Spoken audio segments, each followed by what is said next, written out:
Good morning, good afternoon, and good evening, everyone, wherever you're at in the world. Welcome to Last Drafts Baseball's live commentary of the DuPont Professional Baseball League. Tonight, we are bringing you the second game in the series, the second game of Interleague play, as it is going to be the Hiroshima Carp visiting the Orix Buffaloes. And first of all, we're going to give you the starting lineups for the visitors from Hiroshima. Leading off and playing second base is number 33, Ryosuke Kikuchi. Batting second and playing shortstop is number 0, Takashi Umeto. Hitting third and in center field is number 9, Shogo Akiyama. In the cleanup spot and playing first base is number 10, Ryan McBroom. Batting fifth in left field is number 5, Ryoma Nishikawa. Hitting in the sixth spot and in right field is number 7, Shota Dobayashi. Batting seventh and doing the catching is number 31, Shogo Sakakura. Hitting eighth and doing the designated hitting is number 40, Yoshitaka Isamura. Batting ninth at third base is number 2, Kasuki Tanaka. And they're going to be facing Daiki Tajima as we are ready to get this one underway. And the first pitch of the ball game is on the way. It is a fastball ticket for a called strike. The count is 0-1. Tajima on the season, he is 4-3, the lefty, working 49 2/3 innings as the 0-1 pitch is on its way. And there is a breaking ball swung on. It is popped up over on the right side of the infield. Moving over underneath it is Yuma Tongu. He's going to make the catch. And that is going to retire Kikuchi for the first out of the inning. So 1 up and 1 away. And that'll bring up the shortstop tonight, Takashi Umeto. Just to finish off on Tajima, he's allowed 23 runs this year, all of which have been earned. He's walked 11 and struck out 34, and he has a 4.17 ERA. So Kikuchi is in the books. That brings up Umeto to the plate. He's batting .253. He's got a homer and 6 RBIs. He was more noticeable last night by his omission in the lineup, as he is getting the start tonight. The first pitch is on the way. It's a fastball ticket for a called strike. The count is quickly 0-1. Mato batting from the right side against the left-handed throwing Tajima. As Tajima works to the set position. And now he kicks and delivers. It is a fastball that misses down and away, and the count goes even to 1-1.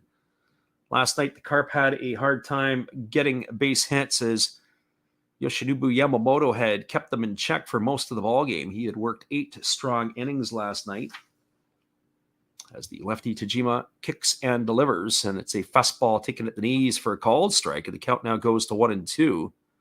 So 1 ball and 2 strikes. Last pitch kind of stood the hitter Umeto up a little bit. I don't know if he was convinced that it was a strike or not. So 1 ball and 2 strikes as the lefty ready to go again. Tajima kicks and he delivers. It is a fastball swung on. This ball is lifted down the right field line. Giving chase is the right fielder for the Buffaloes, Chano, but that's going to drop in foul territory and slice its way into the seats. It's going to keep the count at 1-2. We watched that one again. He had to come a long way, did the right fielder Chano, and he just wasn't able to get there as it bounced about maybe 2 or 3 feet from the wall. And then up into the temporary seating it went. So 1-2 to Umeto. As the lefty Tajima gets his sign from his catcher, Tomoya Mori, and he's ready to go back to work. He kicks and delivers. It is a fastball swung on. This ball is knife foul down the right field line. We thought last night's game, the crowd was a bit sporadic. We look at this one here, and it looks like it may be less than last night's crowd. Definitely not a full house to watch the Carp. So the lefty Tajima works to the set again. And now he kicks and delivers. It's a fastball that misses down in it. Now the count runs to 2-2 on Umeto. Pitch number 7 at the at-bat, ready to come up here as Tajima gets the sign from Mori, and he works to the set position again. Here comes the offering from the left-hander as he delivers a fastball swung on. This ball is lined right to the glove of the second baseman. It's going to be caught by Masahiro Nishino, and that's going to retire Umeto for the second out of the inning. So 2 up and 2 away, and that's going to leave it all up to Shogo Akiyama. Well, defensively tonight for the Buffaloes, from left field to right field, it is Nakagawa and left. The center fielder tonight is Haruka, and at right field, it's Chano. Around the horn from first to third, Tongu's at first, Nishino at second. The shortstop is Kobayashi, and at third is Mune. The battery is of Tajima and Mori this evening. Here's the pitch. It is a slow breaking ball, waved at and missed, and the count is quickly 0-1 to Akiyama. Akiyama enters the fray tonight, hitting .358 with a couple of homers and 20 RBIs. He struck out 3 times in last night's ball game, but he did have a base hit. He pitches on the way. It's a fastball that misses down and away, and the count goes even to 1-1. So 1 ball and 1 strike to Shogo Akiyama.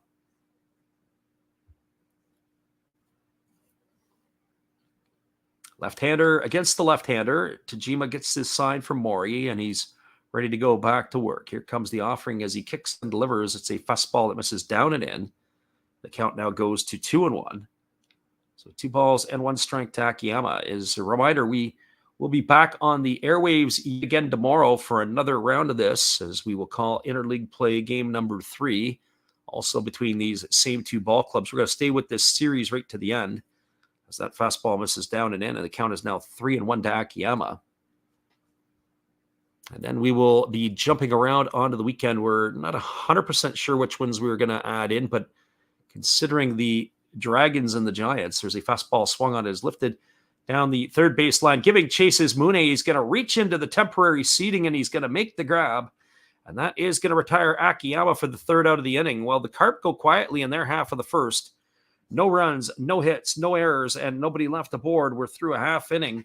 It is the Carp no score. The Buffaloes coming to bat. Stick around, everybody. We'll be back with the call in just a few moments right after this. Appreciate you, whether you listen live or on delay. Always enjoy having you here. Hang tight, everybody. Hello, guys. Thank you for joining Freddie here on his baseball game. And I'm Steve Rademacher, and my channel is really all about everybody, including all my international friends.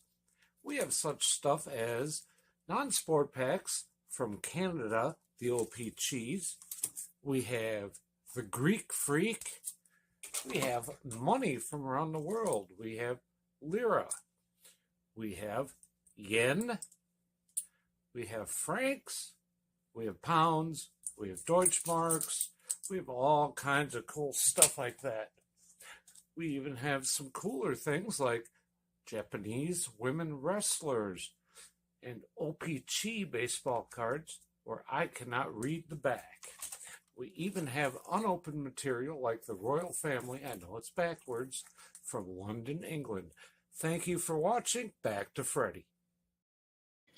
Appreciate you there, Steve. And we're going to give you the starting lineup for the home team out of Osaka, the Orix Buffaloes, as they are going to be facing the right-hander Aaron Curry. Leading off in center field is number 30, Taishi Haruka. Batting second is the third baseman, Yuma Mune. Hitting third is doing the catching is number 4, Tomoya Mori. The cleanup spot and playing first base is number 44, Yuma Tongu. The DH and batting fifth is number 99, Yataro Sugimoto. Hitting sixth at second base is number 5, Masahiro Nishino. Batting seventh and in left field is number 67, Kai Nakagawa. Hitting eighth is the right fielder, number 61, Tokumasa Chanu. And batting ninth, the shortstop, is number 24, Kataro Kobayashi. Numbers, we ready to resume this. The first pitch from Curry is a fastball swung on and tap foul over on the third base side. The count is 0-1. The right-hander Curry enters the game tonight with a 3-2 record. 55 innings pitched, 42 hits allowed. He's given up 17 runs, of which 13 have been earned. He's walked 16 and struck out 32. With an ERA of 2.13. And there's a breaking ball that misses down and away, and the count goes now to 1-1. 1 ball and 1 strike.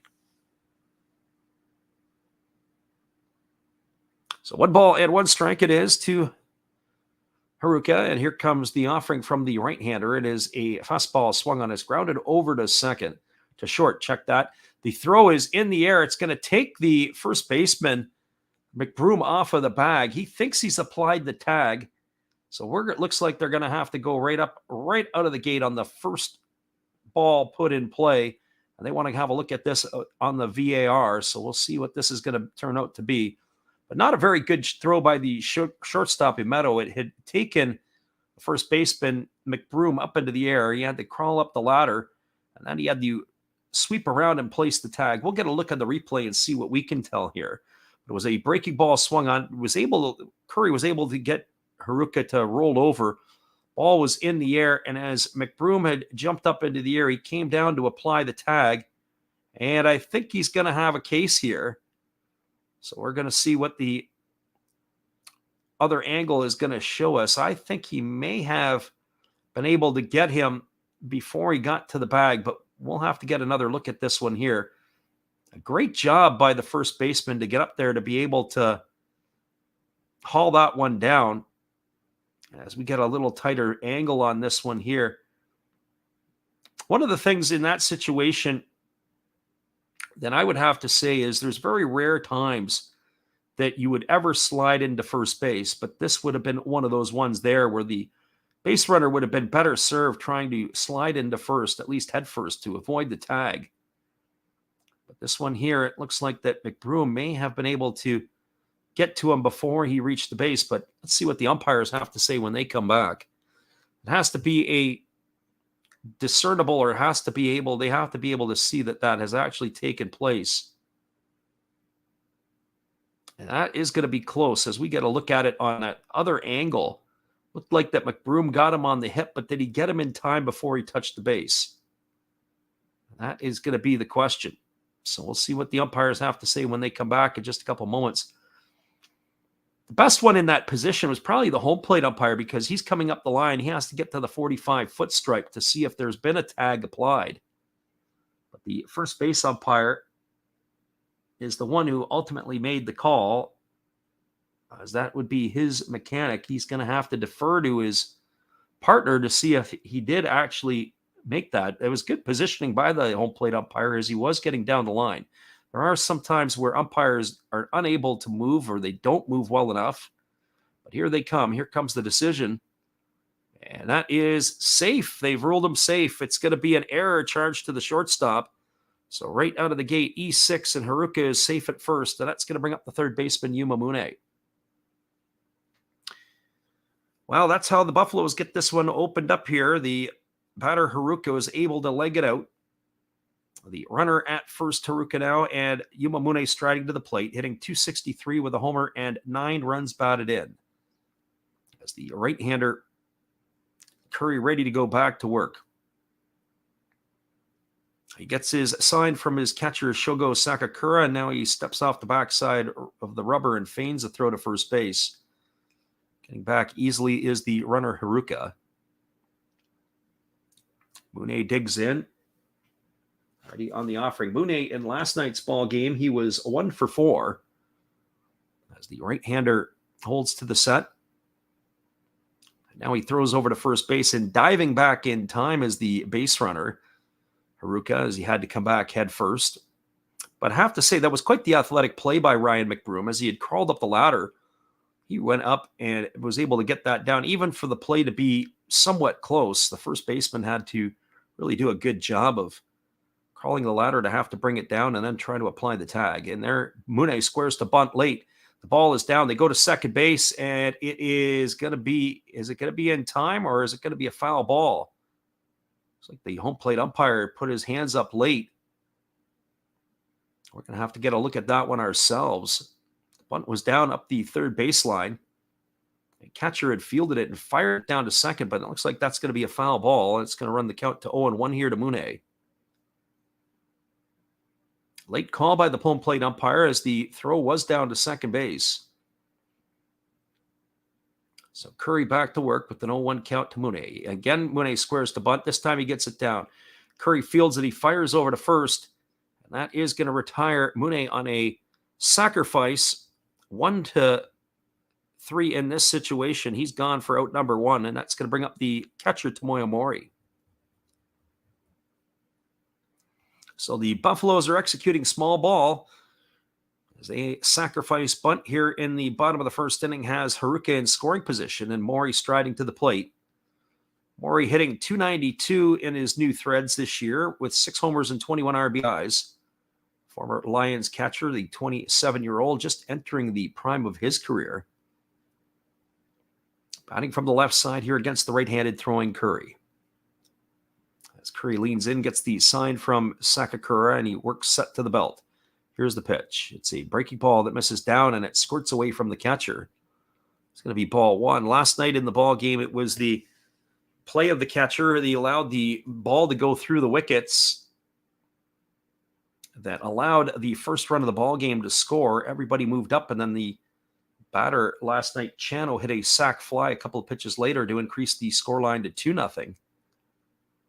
Sakakura probably would have wanted to have that back. They may have been able to get out of that inning with only allowing the one run.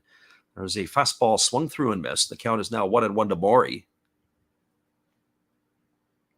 Hits were at a premium in last night's ball game for both teams. In fairness, Daichi Osera pitched pretty well for the Carp, just not well enough because his counterparts for the Buffaloes were very good last night. Yamamoto and Yamazaki. There's a fastball that missed inside, and the count now goes to 2-1 on Maury. 2 balls and 1 strike. Maury was 0 for 4 in last night's ball game. He'd flown out a couple of times and grounded out a couple of times. As the catcher gives his sign and Curry checks the runner at second. Here's the pitch. It's a breaking ball that floats in for a called strike, and the count goes even to 2-2. So 2 balls and 2 strikes it is.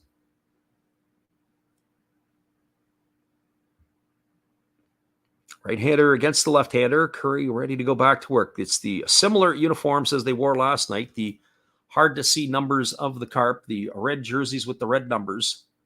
A little bit of a black outline on the number. Here's the pitch. It's a split-figure pitch swung on and missed. And they are going to have to throw down to first base to get Tomoya Mori. That's going to be a strikeout. He's going to be retired for the second out of the inning. That is going to bring up Yuma Tongu. That's the one thing in Japanese baseball. I really like the way the Japanese play the game. The one thing I don't like is they don't run out the pop-ups and they don't run out the third strike or drop third strikes. So in other words, Tomoya Mori, he barely got to the 45-foot stripe, and he just peeled off and ran back to the dugout. Not a big fan of that. Run them all the way through, touch the base. There is an unwritten rule in the game that's what you have to do, especially at the top levels. So Yuma Tongu stepping to the plate, and the first pitch is on the way. It's a fastball taken at the knees for a called strike, and the count is 0-1. Tongu hitting .338 on the year with a homer and 14 RBIs. He's having himself a very steady season, is the right-handed hitting first baseman. As he waggles the bat, he's waiting here on the offering from the right-hander. It's a fastball that misses inside. The count is even at 1-1. So 1 ball and 1 strike. We are both on YouTube and on Twitch. So if you are new, then it is a welcome to you to come here. We thank you for listening in. So here comes the 1-1. As the pitch is on the way, it is a fastball swung on and tap foul over on the third base side.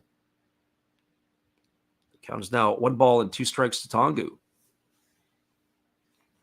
We'll keep you updated on all of the scores around the NPB tonight, as it is a full slate of games. Everything, of course, is early on. There's only scoring in the one game so far, as the Marines have jumped out to a 1-0 lead against the Giants. That is in the bottom of the first inning. So here comes the 1-0 offering as Curry works set to the belt. And now he kicks and delivers. It's a fastball that misses down and away, and the count now is 2-2 to Tongu. So 2s all the way around. 2 balls, 2 strikes, 2 gone, and a runner at second, as we are here in the first inning. They're pretty much playing Tongu straight away in the outfield. And same in the infield here. Here comes the 2-2. It's a breaking ball that misses down. Count now goes to 3-2. So 3 balls and 2 strikes to Tongu. That's something that we're going to have to keep an eye on with both of these pitchers. How many hitters that they end up going to 3-2 counts with in this ball game. That was one thing last night. The game moved quickly. There was not a lot of deep counts. They were very quick and efficient with the pitching. Both Osera and Yamamoto. There's a breaking ball swung on, tap foul over on the third base side. And the count remains at 3-2 to Tongu. Clutch hitting here. And an RBI producing area here for the right-handed hitting Tongu.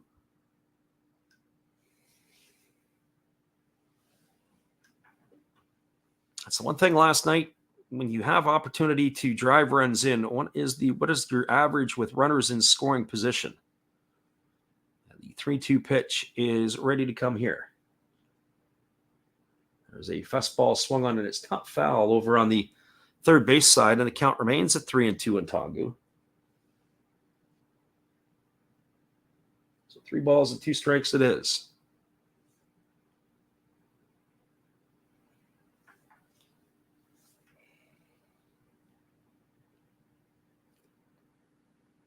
As we call this game here tonight, the bright lights in our area, and we got this moth flying by us. There's a breaking ball swung on it. It's grounded over to third, fielded by the third baseman Tanaka, who throws to first, and that's going to retire Tongu to end the inning.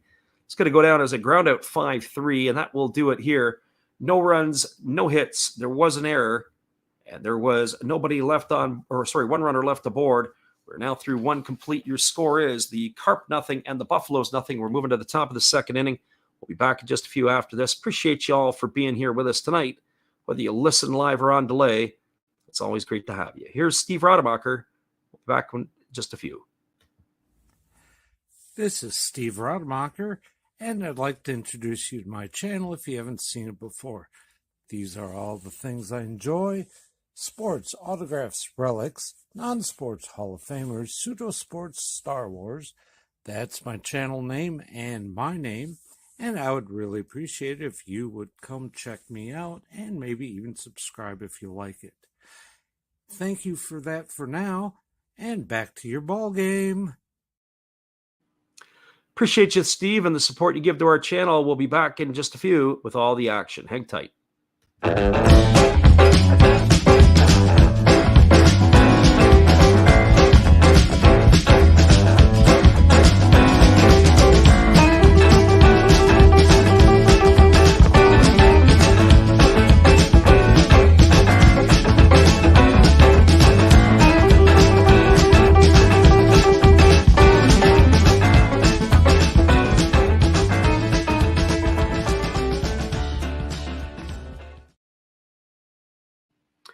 Welcome back, everybody. Daiki Tajima has just completed his warm-up tosses, and we're about ready to resume the action here. Nothing as we move to the top of the second inning. It is the Buffaloes and the Carp in Game 2 of Interleague play. It'll be the heart of the Carp batting order to come to bat to face Tajima here in the second inning. McBroom, Nishikawa, and Dobayashi to face the left-hander. Ryan McBroom did not get the start in last night's ball game. He's hitting .224 on the year. He's got 4 homers and 26 runs batted in. He's getting the start at first base here tonight. He's hitting about 50 points lower than he did last season.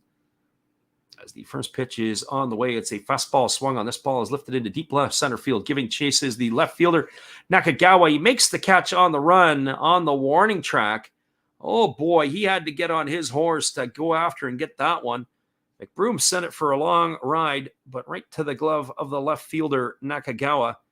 He is going to be retired for the first out of the inning. So 1 pitch and 1 away, and that's going to bring up the left fielder, Ryoma Nishikawa. And Hideki Tajima gives a little clap to his left fielder with showing little emotion. But the expression or the movements spoke 1,000 words. So McBroom has a seat back in the dugout. Can't hit the ball any harder than that. Here comes the first pitch now to the left-handed hitting Nishikawa. It's a fastball that misses down and in for ball 1. The count is 1-0.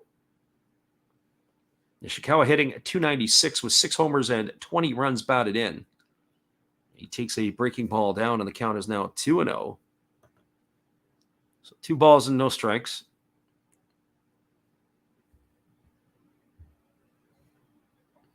Left-hander against the left-hander. Tajima delivers. It's a breaking ball that misses inside, and the count now goes to 3-0.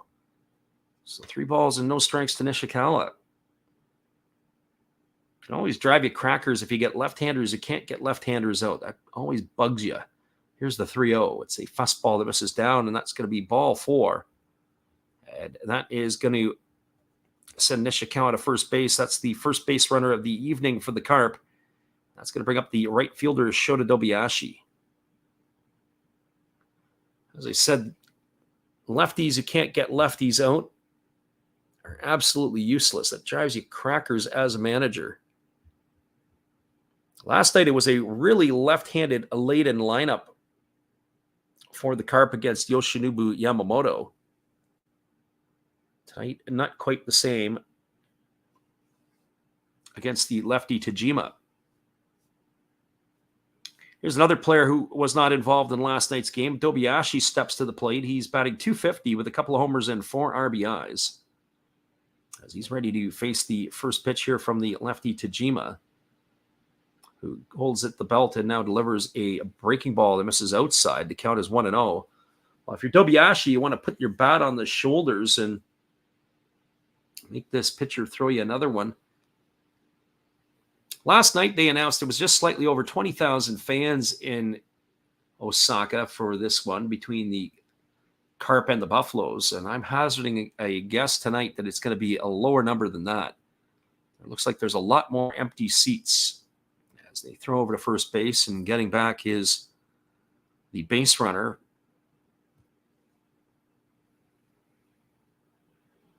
So 1 ball and no strikes as Nishikawa establishes his lead. Nishikawa can run a bit. He's got 5 stolen bases on the year. And here comes the 1-0 as Tajima kicks and delivers. It's a fastball that misses outside. 6 balls in a row by the lefty. All of a sudden, he's forgotten how to throw strikes. So if you're Dobiashi, you're probably going to park that bat on your shoulder and wait here until he gives you something decent to hit. Carp and Buffaloes here this evening for the second game of their Interleague series play. Last night was opening night of Interleague play, and the pitch is on the way. It's a fastball swung on, and it's going to be lifted into the seats down the right field line. That's where you have to ask the hitter, what are you doing? It's 6 pitches in a row. Make the pitcher work. I'm not so sure that was a strike. It looked like it could have been down. So 2 balls and 1 strike to Dobiashi. The lefty holds at the belt. Now he kicks and delivers. It's a fastball swung on and missed. The count now goes to 2-2. So 2 balls and 2 strikes.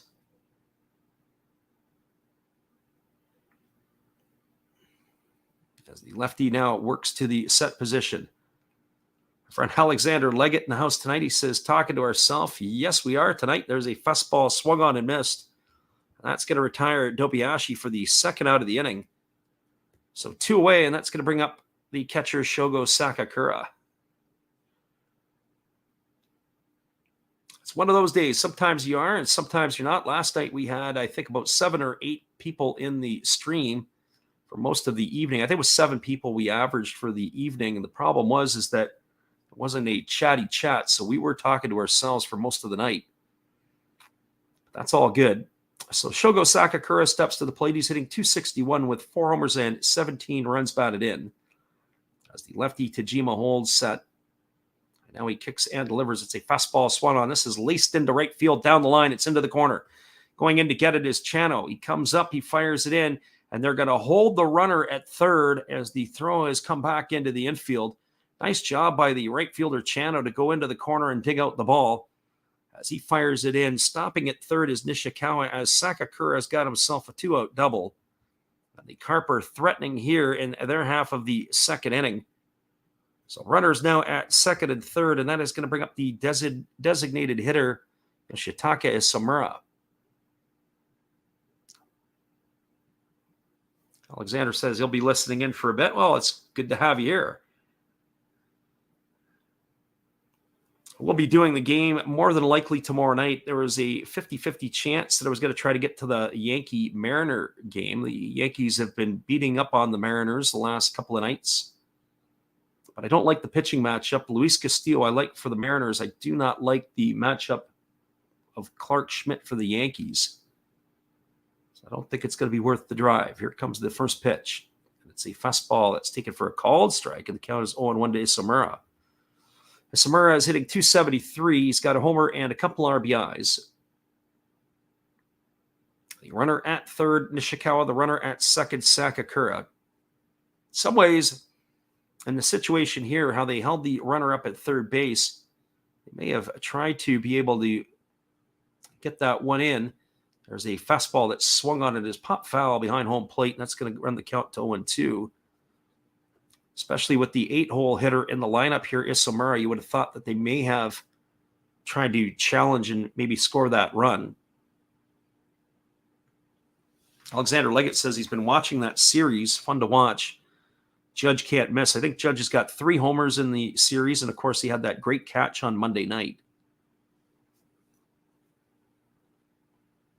I didn't catch the details of tonight's game, so I didn't see all of the pieces. I just checked in a little bit. Bit of a long day for me. There's a fastball that misses inside, and the count goes to 1-2. So 1 ball and 2 strikes. Good solid traveling crowd by the Hiroshima Carp. Got a lot of red jerseys in the stands. Almost looks like it could be a second home game for them. Just as few Buffalo fans in the stands. Here comes the 1-2 pitch to Isamura. As Tajima delivers a fastball that swung on and fouled away, and the count remains at 1-2. So 1 ball and 2 strikes. Alexander Leggett said he expected more from Logan Gilbert in the last game. Absolutely.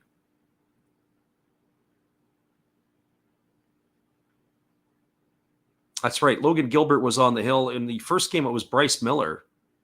Miller's had a really good start to the year. He's been sitting in the mid-90s with his 4-seam fastball. And the way he had been pitching earlier, you know it's coming and people couldn't hit it. There's a breaking ball swung on and missed. Isamura down on strikes for out number 3, and that is going to do it here for the Carp in their half of the second inning. Well, they threaten, but they don't score. There was no runs, there was a hit, no errors, and 2 runners left aboard.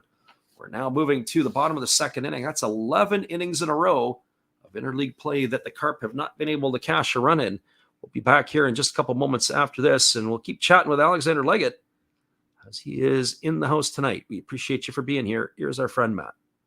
Well, you got to have an ace in the hole, a little secret that nobody knows. Life is a gamble, a game we all play, but you've got to save something for a rainy day. You've got to learn to play your cards right if you expect to win in life. Don't put it all on the line for just 1 roll. You've got to have an ace in the hole. Yeah.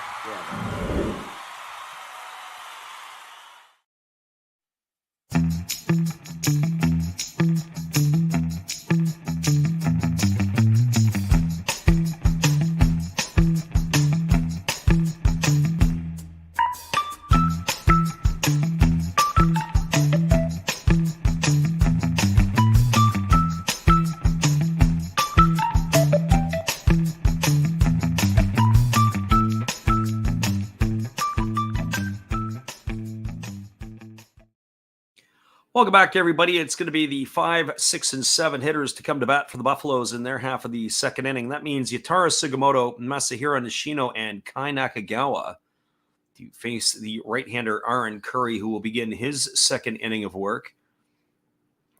Nothing is the scoreline here between these 2 ball clubs. As we said, last night it was sparse attendance at the Kyocera Dome, and tonight it looks like you could almost have your own section of seating.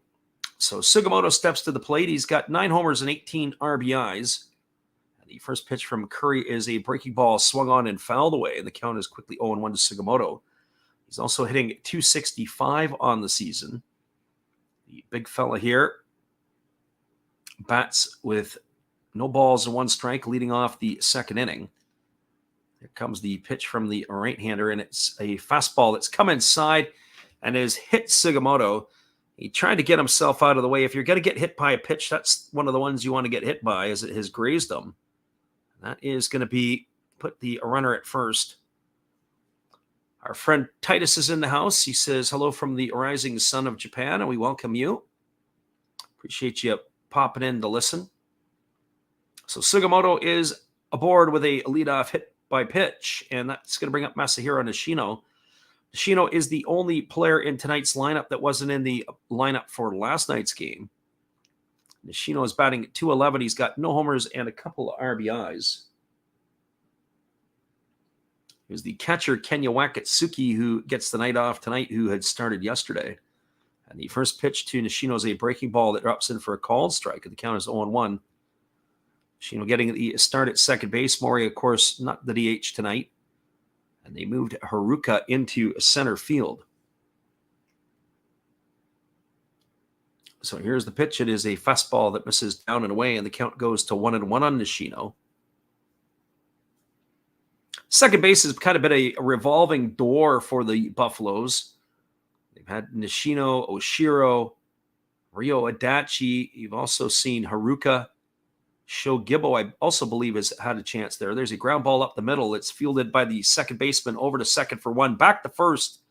And it's not going to be in time to get the speedy Nishino. That's going to be a fielder's choice. It looked like it was a little bit slow from Kikuchi getting it to Meadow. Meadow, 2 touches tonight on the ball, 1 error. And one not being able to get rid of it quick enough. We look at that one there. It just got by the pitcher. Couldn't make the exchange and couldn't get there quick enough. That's going to be a fielder's choice. 4-6 on the putout of Sugimoto at second. And Nishino now is the runner at first, and that'll bring up the left fielder, Kai Nakagawa. Well, for Nakagawa, he's hitting at .261 on the year. He's got 6 homers and 22 RBIs. As the righty delivers, it's a fastball that misses down for a ball, and the count is 1-0. Friend Alexander Leggett was talking about Logan Gilbert earlier and saying a bit disappointing from him. Well, it's been a disappointing start to the year for the Mariners. You have to figure this is the last day of month number 2 of the big league season. So approximately a third of the season in the books, give or take, as they throw over to first base, and diving back in time is Nishino. And lot of expectations in the Pacific Northwest for the Mariners. That pitching staff that they've assembled, and of course the offense, but the off-season acquisitions of Teoscar Hernandez. There's a fastball swung on. This ball is taken on one hop by the third baseman, Tanaka, over to second for one, back to first. That's going to be a double play. That's going to go in the books as a 5-4-3 variety. We'll come back and give you our thoughts here in just a couple moments about what we were talking about with the Mariners. But that is going to do it here for the Buffaloes in their half of the inning. No runs, no hits, no errors, and nobody left the board. We are now through 2 complete. It is the Carp nothing and the Buffaloes nothing. We'll be back here with all the action in just a couple moments. Appreciate you guys for listening in. Hang tight. Here's our friend Steve. Oh, hello. Oh, hey. Yep. I'm just sitting here listening to Freddie call another game here on YouTube. Oh, yeah, going really good. He's calling a great game. Really exciting. Lots of stuff going on. You're lucky it's commercial break right now. I got a second. Oh, yeah, of course I'm having a cold one. Oh, yeah, got plenty of videos coming up this week. You should stop in, check them out, leave a like, tell other people. But, Freddie's coming back. I got to go catch the game. I will check in with you later. You have a good night, buddy. Bye.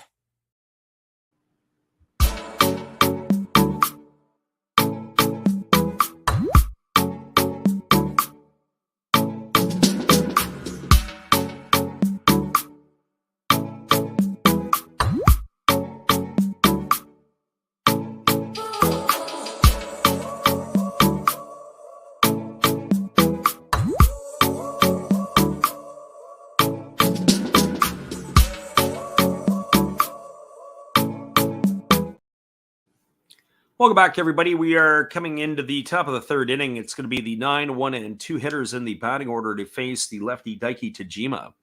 It'll be Kazuki Tanaka, and then the top of the order of Ryusuke Kikuchi and Takashi Umedo, 9-1-2 here. We're talking a little bit about the Seattle Mariners in the last half inning, and we were talking about the underachieving Mariners of 2023. Lots of expectations in that ball club, especially with them making the playoffs last year. Here comes the first pitch. It is a fastball swung on. It is going to be punched through the 6-hole past Yumamune. And the first pitch that Tanaka has seen, he has got himself a base hit. That's the second hit of the ball game for the Carp. So a leadoff single here in the third inning, and that'll bring up Ryosuke Kikuchi. For Kikuchi tonight, he is 0 for 1. He popped to the first baseman his first time up. Bats here with the runner at first. So Alexander Leggett says that Teoscar is better than he was with the Jays. That's debatable.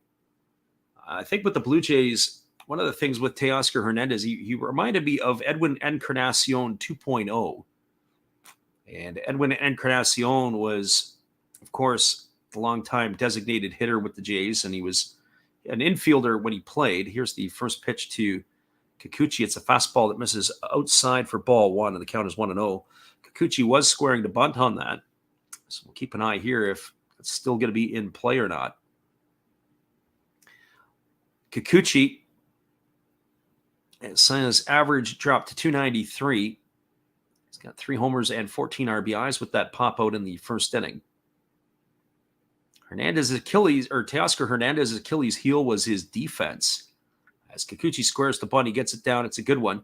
And Tajima picks it up. He's going to throw to first. That's going to go down as a sacrifice, 1-4. That's going to move Tanaka into scoring position. So Kikuchi gone for out number 1, and that's going to bring up the shortstop, Takashi Umedo. Well, it's not been a stellar defensive performance tonight for the shortstop Umedo, as he had an error in the first inning and had a slow exchange on the back end of a double play in the last half inning. So he gets a chance to hit here. He popped to the second baseman his first time up. So back to Alexander Leggett's comments about the outfielder Teoscar Hernandez. Hernandez has generally been considered a butcher in the outfield, certainly in Toronto, and he's had some strange highlights in Seattle as well. First pitch is on the way. It's a breaking ball that misses outside, and the count is 1-0.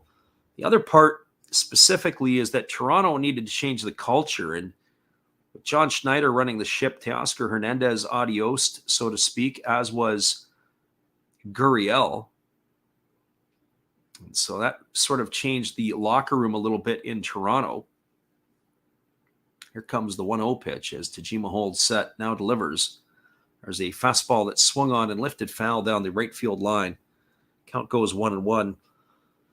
There are some people within Major League Baseball who often feel that you can have too many Latin players in your midst. It's not going to help you win. Some people will point to the Chicago White Sox as an example of that right now. You have to have a certain amount of them, certain amount of Latins to help you win. As I said, that's the underlying feeling with administration in a lot of teams in Major League Baseball. There's a fastball taken for a called strike, and the count now goes to 1-2. You have to have Latin players, but you can't have too many. What that balance is, I don't know. And what is considered certainly Latin would be the Venezuelans versus the Dominicans, and I think that might be the bigger picture. It's often considered that the Venezuelans are certainly of a different suit than are the Dominicans. There's a fastball swung on his chop softly back to the pitcher. Tajima fields it, but his only play is going to be to first base. That's going to retire Umedo on a ground out 1-3. So he is gone for the second out of the inning, and that is going to bring up the center fielder Shogo Akiyama. Alexander Leggett says he loves Bo, and so does his mom. He's the only baseball player she knows. And I assume he's not talking about Bo Jackson. It's got to be Bo Bichette. So the runner at third now is Tanaka with 2 gone, and Akiyama striding to the plate. Akiyama 0 for 1 tonight. He popped to the third baseman as the Carp were going around the horn in their half of the first inning. So left-hander against the left-hander. 1 for 5 in the series so far is Akiyama. And here comes the first pitch from Tajima. That's a fastball that misses inside for ball 1, and the count is 1-0. It's probably a good start by Tajima, trying to bury something under the hands of the hitter and then maybe work away. See how Akiyama does here against the left-hander. Akiyama entered the game tonight hitting .358 with the 2 homers and 20 RBIs. As Tajima holds set. Now he kicks and delivers. It's a fastball taken for a called strike. The count goes even to 1-1.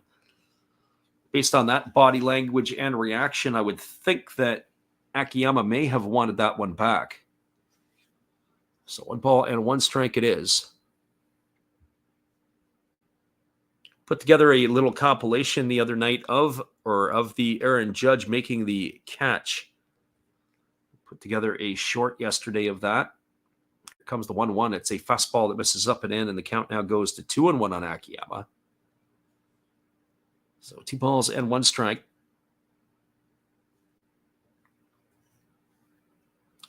Tajima ready to go again as Tomoya Mori waits for Akiyama to get set in the box. Now he gives the sign to his pitcher, and he comes to the set position. Here comes the 2-1. It's a fastball swung on and missed. Count now goes to 2-2. It looked like Tajima had reared back a little bit. Got a little something extra on that fastball. Tied up the hitter, Akiyama. So 2-2 to Akiyama. Tajima ready to go again. He holds to the set. And now he kicks and delivers. It's a fastball that misses down. That runs the count full to Akiyama. I said it earlier at the outset, this will be interesting to see the full count. This is the first full count tonight that Tajima has gone to on any hitter in the Carp batting order. Aaron Curry in his 2 innings of work has gone full to 1 hitter as well. They able to manage the pitch counts. Here comes the 3-2. As Tajima delivers, it's a fastball swung on and fouled away. The count remains at 3 balls and 2 strikes. Alexander Leggett says Akiyama is his favorite guy here overall, but not so much lately. Yeah, he's been a little bit tight in this series. 1 for 5, as we said now, with this at bat pending. So here comes the 3-2 as the lefty holds set and now delivers. It's a breaking ball swung on and tapped foul over on the first base side of home plate. Count remains at 3-2.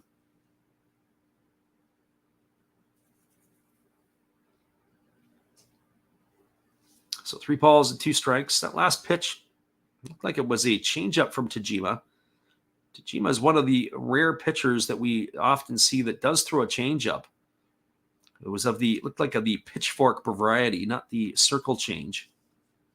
So get another look at that one again. So here comes the 3-2 as he kicks and delivers. It's a fastball swung on and missed. And Akiyama goes down on strikes, and that is going to do it here for the Carp in their half. Well, they threaten yet again, and again they come away with nothing. No clutch hitting so far for the Carp in this one. No runs. There was a hit, no errors, and 1 runner left the board. We're now through 2.5. It's the Carp nothing, the Buffaloes nothing. Hang tight, everybody. We'll be back with the call in just a couple moments after this. Appreciate you for listening in. We'll be right back in a few.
Welcome back, everybody. It's going to be the 8, 9, and 1 hitters to come to bat for the Buffaloes in their half of the third inning. That means Chano, Kirby in the top of the order, Haruka, to face the right-hander Aaron Curry.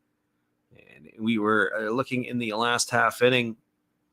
As we said, it has been a challenge for the Carp when they have had runners on. They haven't been able to deliver.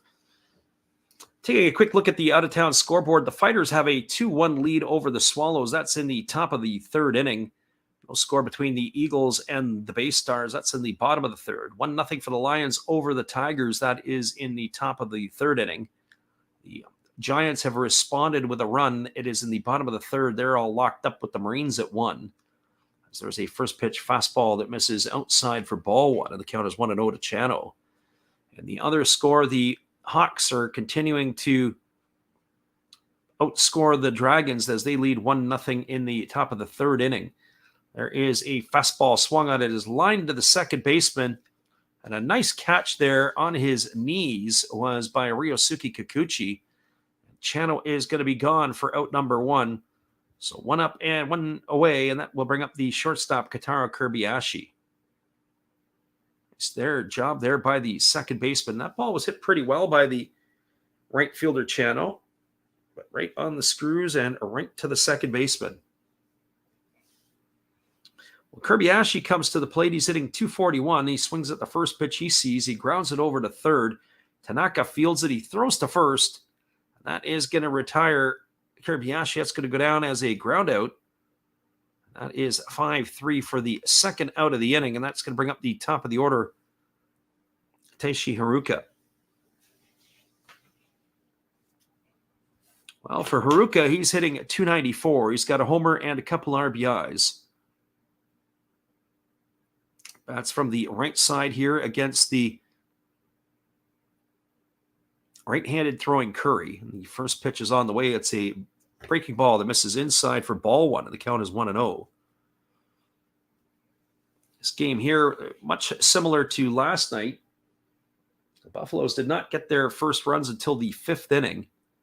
There's a slow breaking ball that drops in for a called strike, and the count is 1-1. And they added a pair more in their half of the 8th inning to go on to that 4-0 victory. Here comes the 1-1 pitch. It's a fastball that misses down, and the count now goes to 2-1. So 2 balls and 1 strike.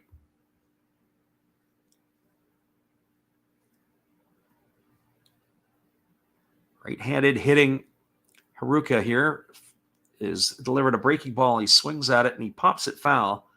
That's going to drift into the seats behind home plate, and it's going to run the count now to 2 balls and 2 strikes. So 2 balls and 2 strikes to Haruka. As we mentioned last night, Haruka has been acquired in a trade a couple of weeks ago by the Buffaloes. He was in a Yomiuri Giant uniform for this season. It's his 3rd club at the NPB level. He began his career with the Tokyo's Yakult Swallows. So getting the start in center field tonight, that's going to give some flexibility to the Buffaloes if they can move him around a little bit. As we said, the Buffaloes have had a bit of a question mark at second base for the last couple of years. Lots of players moving in and out. There's a fastball swung on and fouled away, and the count remains at 2-2. As we said in the couple innings ago, we said there's been Nishino, who's there tonight. You've had Marwin Gonzalez. You've had this year, you've also had Oshiro. On top of it, Ryo Adachi. If I'm not mistaken, I've seen Sho Gibbo over there. I know Gibbo's played a little bit, mostly shortstop when we've seen it. Here's the pitch. It's a fastball that misses down and in, and the count now runs full to Haruka. So 3 balls and 2 strikes. As the righty Curry trying to put the leadoff hitter away here. Right-hander against the right-hander as he works to the set position, and now he kicks and delivers. That's a breaking ball swung on and missed. Haruka goes down on strikes, and that is going to do it here for the Buffaloes in their half of the 3rd inning. They go quietly and in order, 1, 2, 3. No runs, no hits, no errors, and nobody left the board. We're now through 3 complete. It is the Carp no score and the Buffaloes no score. Stick around, everybody. We'll be back with the call in just a couple moments. Appreciate you all for listening in here is our friend Steve Rademacher.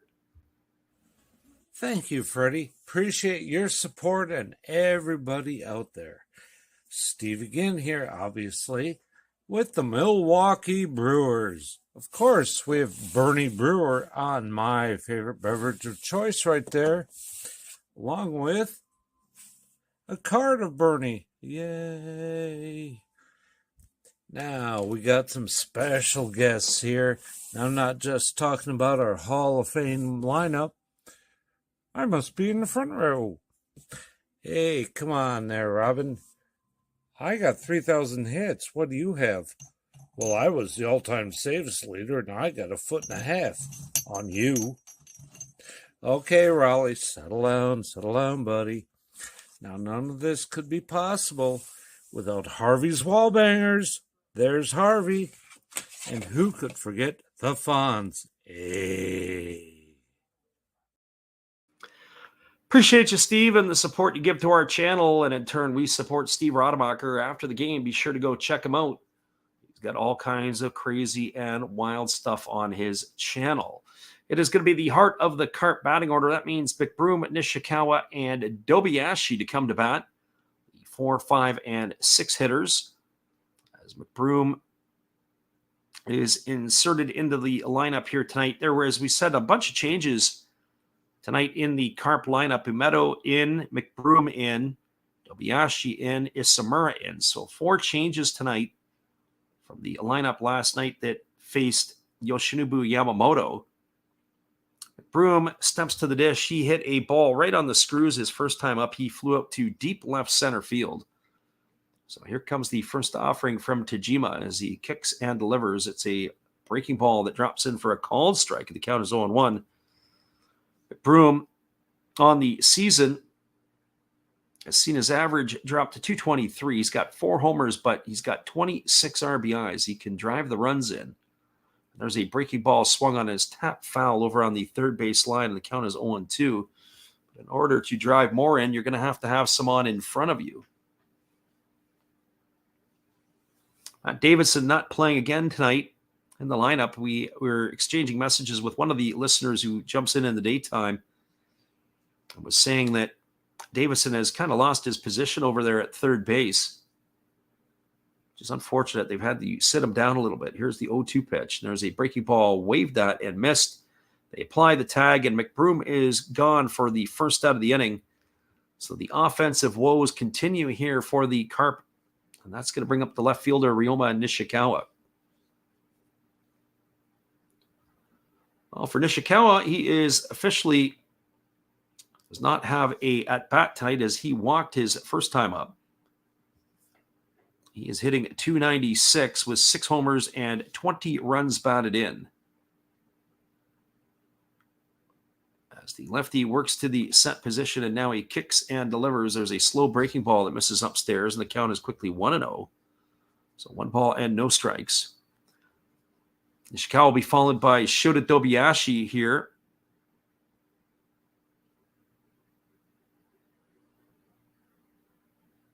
As Tomoya Mori needs just a moment here, and it looks like he's got something in his eye. Now he looks like he's ready to go again. So 1 ball and no strikes as the lefty Tajima works from the set position, and now he kicks and delivers. It's a breaking ball that misses upstairs. The count now is 2-0. Pretty economical for Tajima. He had thrown 45 pitches in his first 3 innings of work. As the lefty kicks and delivers, it is a fastball swung on and fouled away, and the count goes to 2-1. He has retired 4 batters in this game via the strikeout. He's only walked 1 so far, so he has been very effective in his pitching to this point. Here comes the 2-1 offering as the pitch is on the way. It's a fastball swung on. This ball is lifted into deep center field, giving chase, and this one's going to be played off the wall as Haruka is taking it on the bounce, and cruising into second base with a 1-out double is going to be Nishikawa. And that is going to bring up the right fielder, Shota Dobiashi. And I will say this, is that Tajima in each of the last couple innings has been able to escape runners in scoring position. He's pitched well enough to be able to do it.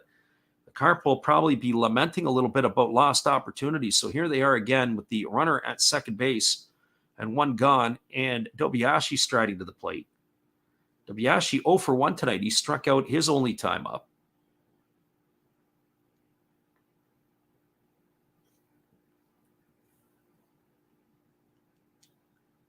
So the runner at second, Nishikawa. The batter here, Dobiashi. Dobiashi has seen his average slip to 245. He's got those 2 homers and 4 runs batted in. As he checks the runner and now delivers, it is a fastball swung on and missed, and the count is quickly 0-1 to Dobiashi.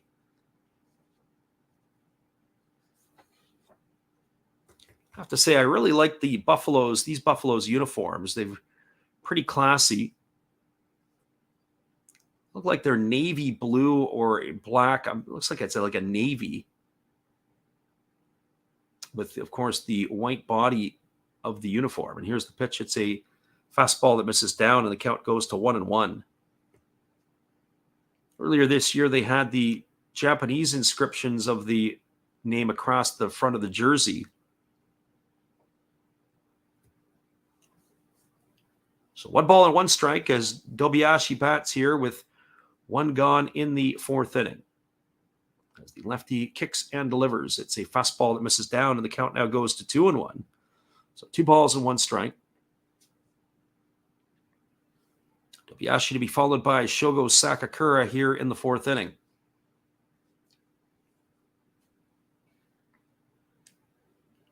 So 2 balls and 1 strike, and Tajima really kind of slows down here quite a bit when the runners get on base. He's not working at the quick pace that he was before. As it's 2 balls and 1 strike here to the right-handed hitting Dobiashi. He kicks and delivers. There's a breaking ball that misses outside, and the count goes to 3-1. We've seen that a little bit with Tajima tonight. He is cruising along, and then all of a sudden it looks like he loses control. When Nishikawa had batted his first time up, he had walked him on 4 straight pitches and then delivered 2 straight balls to Dobiashi before coming back to retiring him on strikes. Here comes the 3-1. As he kicks and delivers, there's a breaking ball that drops in for a called strike, and now the count runs full to 3-2. So 3 balls and 2 strikes to Dobiashi.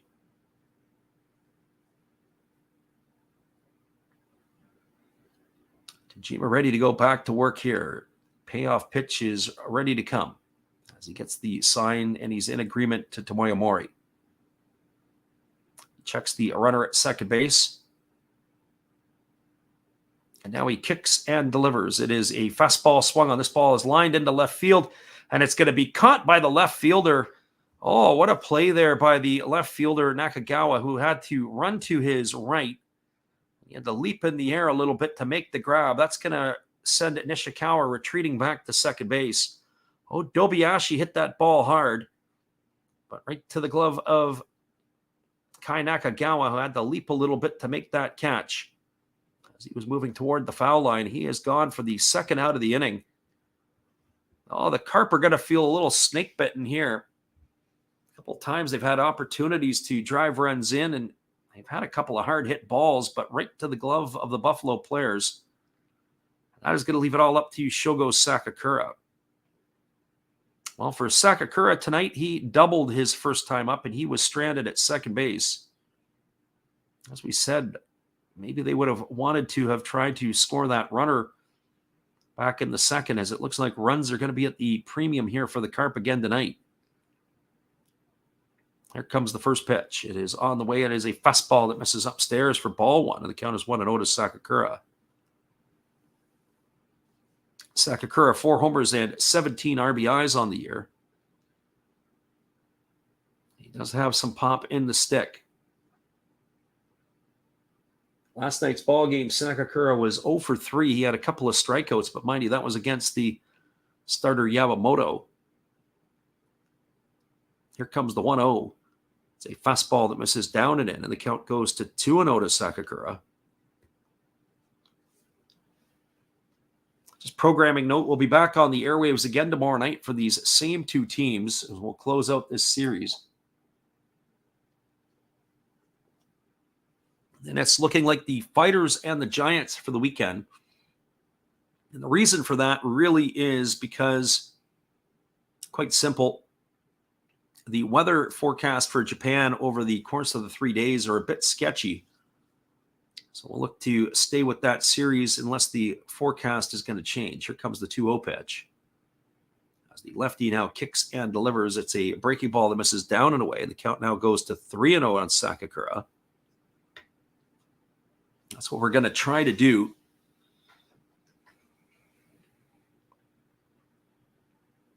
So 3 balls and no strikes. It is the designated hitter, Isamura, who waits his turn on deck.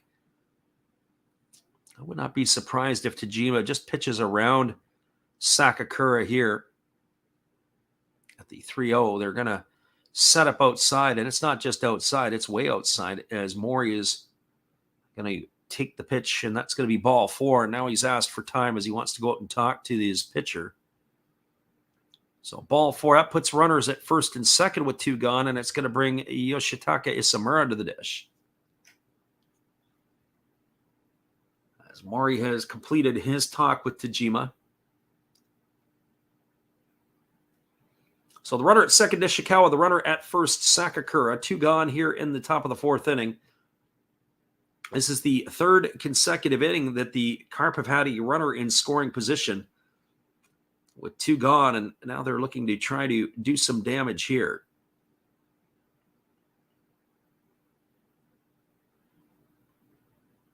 So the right-handed hitting Isamura digs himself in, ready to face the offering here from the lefty Tajima. Tajima checks the runner over at second, and here's the pitch. And it's a slow breaking ball swung on and fouled off behind home plate, and the count is 0-1. So no balls and 1 strike.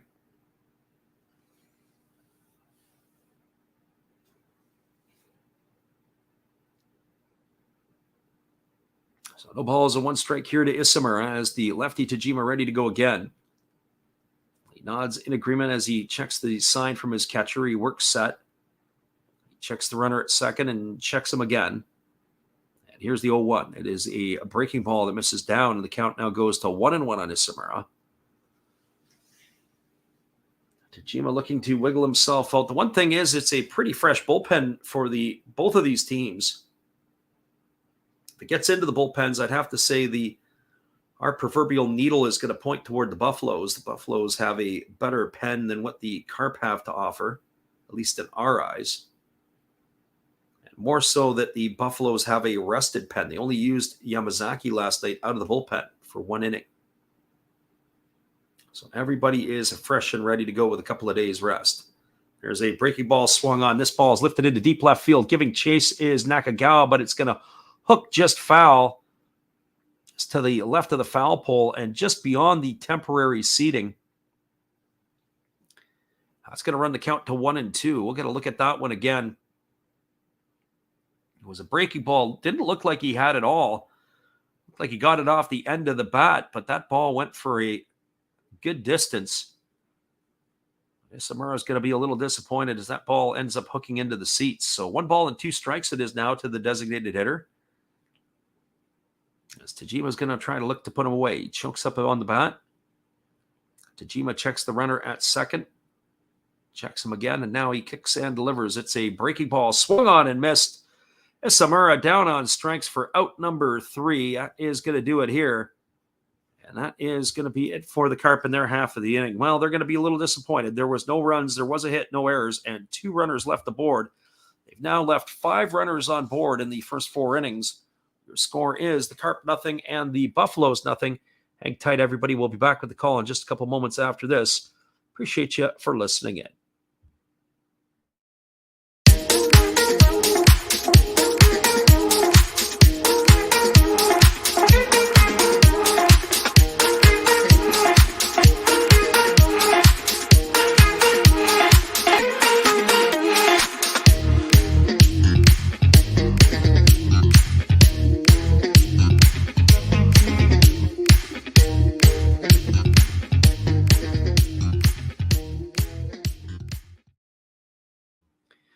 Score is 0-0 as we're heading to the bottom of the 4th inning. We'll be back in just a few with all the action.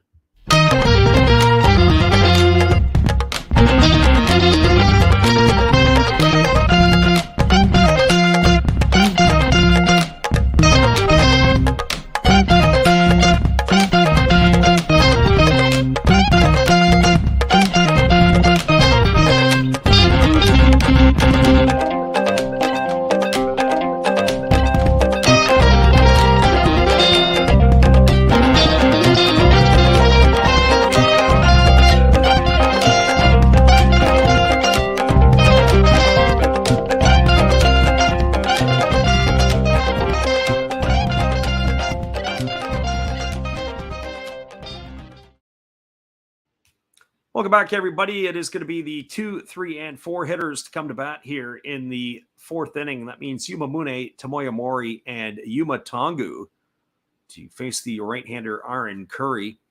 66 pitches for Daiki Tajima through his 4 innings of work. He has been an escape artist in a lot of cases in these 4 innings, but he has been able to keep the Carp in check. Buffaloes are still looking for their first hit of the night.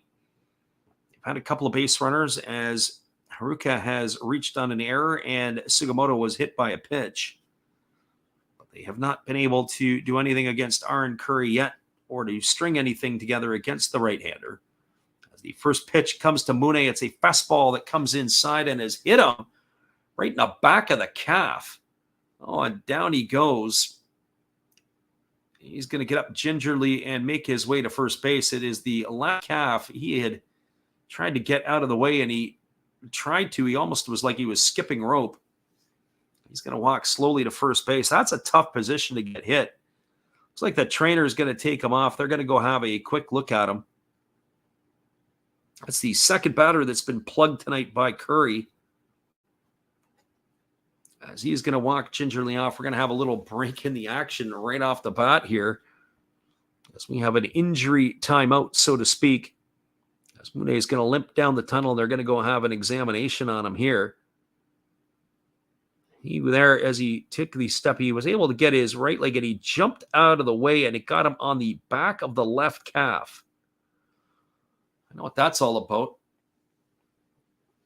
Getting a hit in the calf muscle, if you don't know what that feels like or have felt that before, probably about 8-9 years ago, I partially tore the calf muscle. I had a little partial tear, a little small one, and it hurts like a son of a gun. And they often say you're going to be out on a small tear, you're out for 2 to 4 weeks. And once you start feeling good, take 2 more weeks off and give yourself an extra 2 because it can nag you. And I think of Josh Donaldson in the big leagues when he was with the Yankees a couple of years ago, with the Blue Jays a couple of years ago.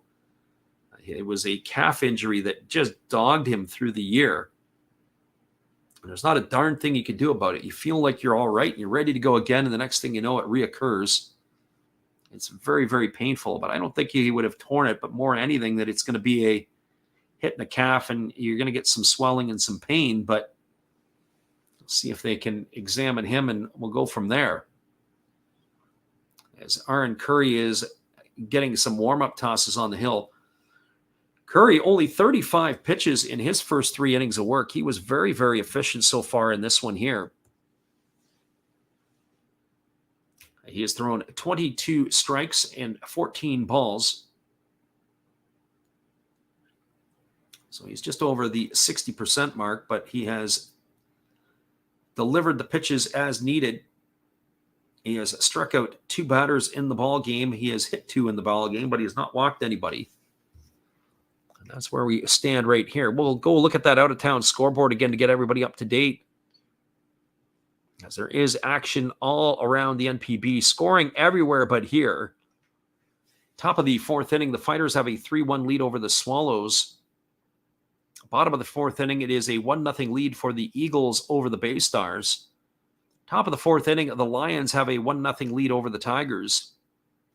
And now in the bottom of the 4th inning at the Zozo Marine Stadium, it is now a 3-1 lead for the Giants over the Marines. And at the PayPay Dome in the top of the 4th, the Dragons are on the board as they are locked up at 1 against the Fukuoka SoftBank Hawks. And out comes the manager, Nakajima. We're going to see if we're going to have a change here or not. And it looks like that's going to be the end of the night for Yuma Mune. His night is done. That's not a good sign. So we are going to have a pinch runner coming in, and we'll get you that here in just a moment. So a pinch runner here for Yuma Mune as his night has finished. And it is going to be Noguchi coming in to run. And this is Tomoya Noguchi, so he'll take over for Yuma Mune.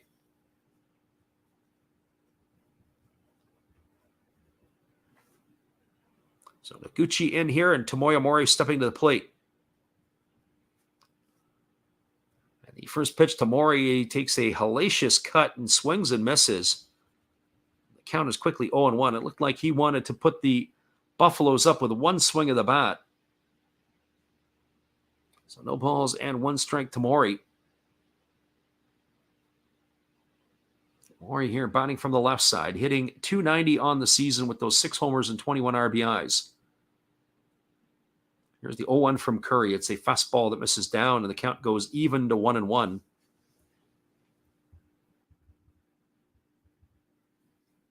One ball and one strike.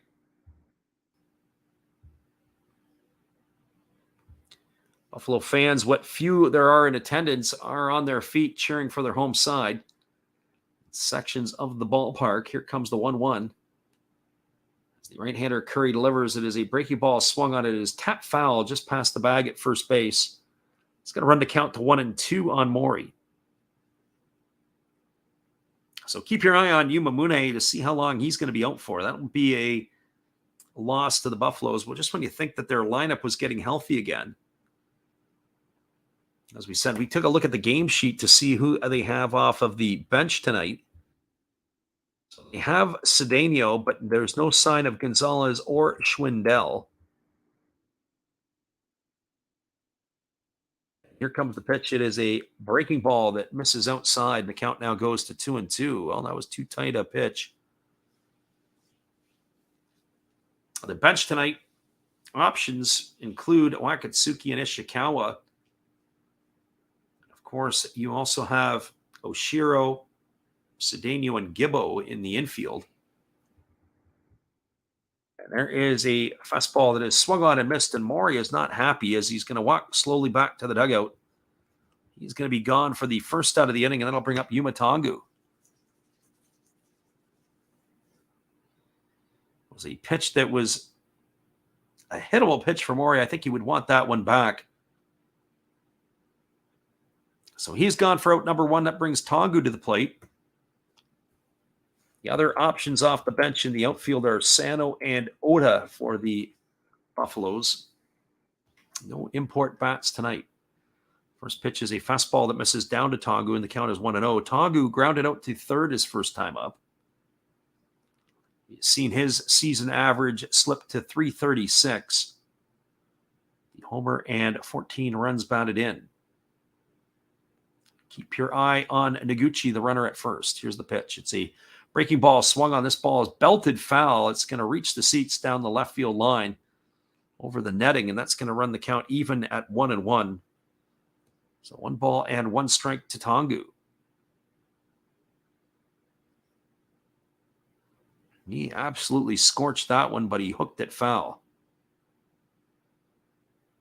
So 1 ball and 1 strike. As Tongu here waits on the offering from the right-hander Curry, who kicks and delivers. There's a fastball that misses down and away, and the count now goes to 2-1. So 2 balls and 1 strike it is. Our friend Siva Kiran in the house tonight says, who will win? Well, it's a good question. My thoughts here on this one still lean to the Buffaloes. There's a fastball swung on. This is lifted foul down the left field line, and the count goes to 2-2. When you think about it from a few standpoints, the hitting for the Carp right now has not been good. They've not cashed a run in the last 13 innings. Got shut out last night, and they haven't seen the scoreboard yet tonight. Yet they've had opportunities to get on the scoreboard. That ball actually got up into the roof. It was sky high so far down the left field line. So 2 balls and 2 strikes here to Tongu.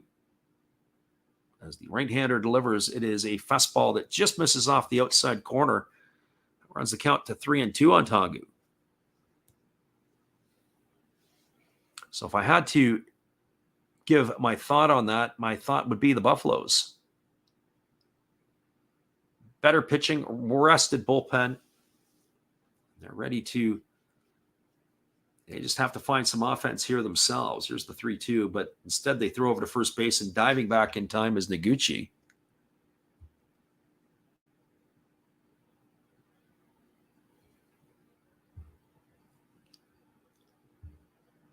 So 3 balls and 2 strikes.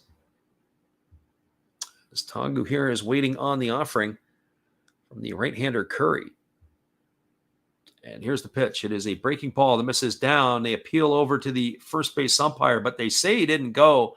That's going to be ball 4 to Tongu. The runner at the time, Noguchi, was on the move, but he is going to be advanced over to second. We're going to look at that one again. I don't know if Tongu had won or not. I'd like to see a different angle, and we are going to get it.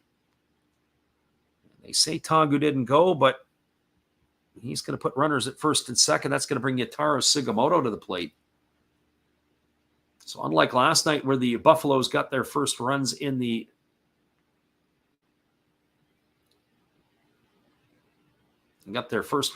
second inning, here they are here looking to try to get some runs now. And here comes the first pitch. It is a breaking ball taken for a called strike, and the count is 0-1. As we said, their runs came in the 5th and the 8th innings last night. They scored in pairs. Tonight, they've got the opportunity to open the scoring here in the bottom half of the 4th inning with runners at first and second and only one gone. But Sugimoto is in the hole at 0-1. Curry holds at the belt. He checks and delivers. It is a fastball swung on. This ball is belted to left field, but it's going to get hook foul. Oh, lots of souvenirs down that left field line, about 15 feet from the foul pole, as they are depositing those into the seats one after another, are the Buffalo hitters. It's going to run the count now to 0-2 on Sugimoto.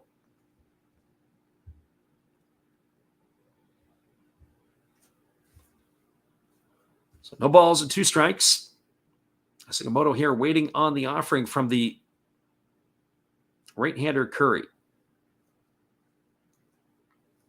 Curry looking to bury him here. Here comes the 0-2. As the pitch is on the way, it is a split-finger pitch swung on and missed. Sugimoto down on strikes for the second out of the inning. That's an important strikeout there by Curry, as that is going to put his 4th in the books so far tonight by our records. 4 strikeouts for Aaron Curry, and that is going to leave it all up to Masahiro Nishino. I was commenting yesterday in this one here, and I felt that, in my opinion, that the advantage is with the pitchers in interleague play. I don't know if it's holding true in the other games, but certainly here, as neither team has been able to score a run against each other. And the reason I say that is that over the course of a season, none of these teams really see each other other than in exhibition play or in the Japan series, should they get there. There's a fastball taken for a called strike, and the count is 0-1. And so when you see a pitcher like Aaron Curry or Daiki Tajima, you get them once during the year, and that is it. So that usually is an advantage for the pitchers when they don't see it 5 or 6 times a year. Here comes the 0-1. It is a breaking ball that misses outside. The count is even now at 1-1. So 1 ball and 1 strike. Expect this to be an action pitch here for Nishino. Anything around the zone, he's probably going to want to put that one into play. There comes the 1-1. It's a breaking ball that misses upstairs. The count now goes to 2-1. So 2 balls and 1 strike.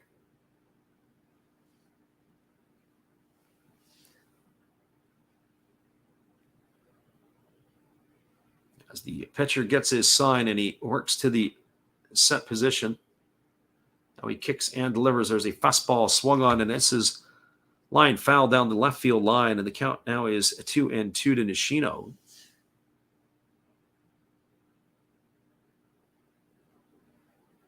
So 2 balls and 2 strikes.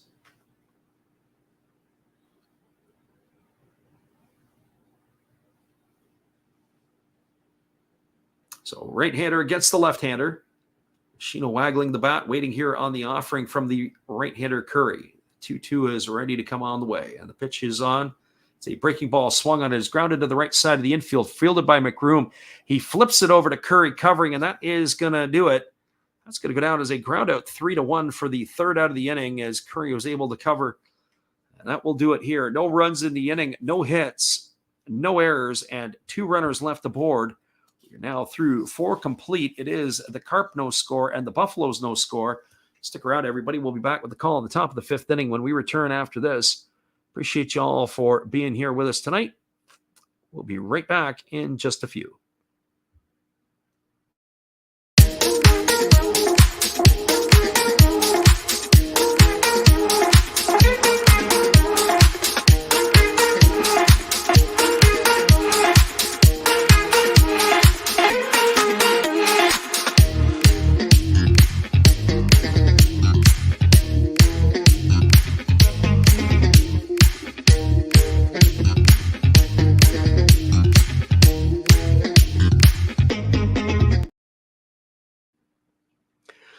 Nothing is the scoreline as we're moving to the top of the 5th inning. We'll be back in 30 with all the action after this. Hang tight. Here's another musical timeout. We'll be right back in just a few.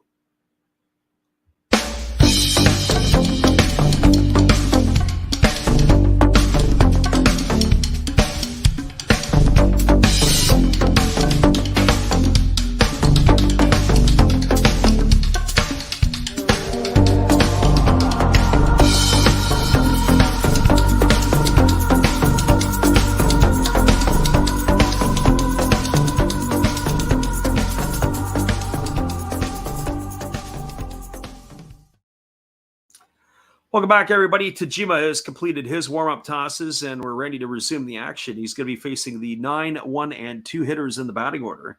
That means Tanaka, Kikuchi, and Umeto to come to bat here. There is a couple of changes, as we are going to see what those changes are going to look like. As it looks like that is Haruka moving over into third base, with the center field now being occupied by Noguchi, but we'll have to double check on that. As there's a first pitch breaking ball that misses for a ball, and the count is 1-0 to Tanaka. Tanaka 1 for 1 tonight. He singled his first time up, raising his season average to 215. As Tajima works from the belt.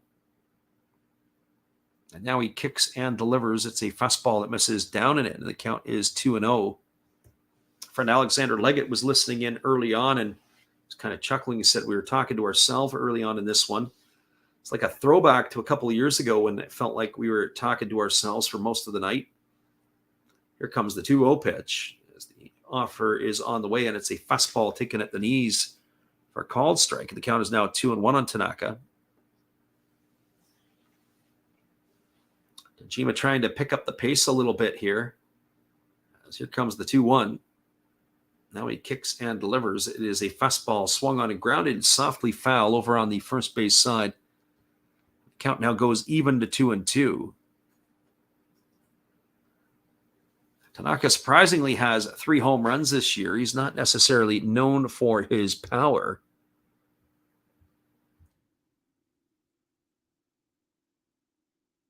Tanaka getting the start tonight.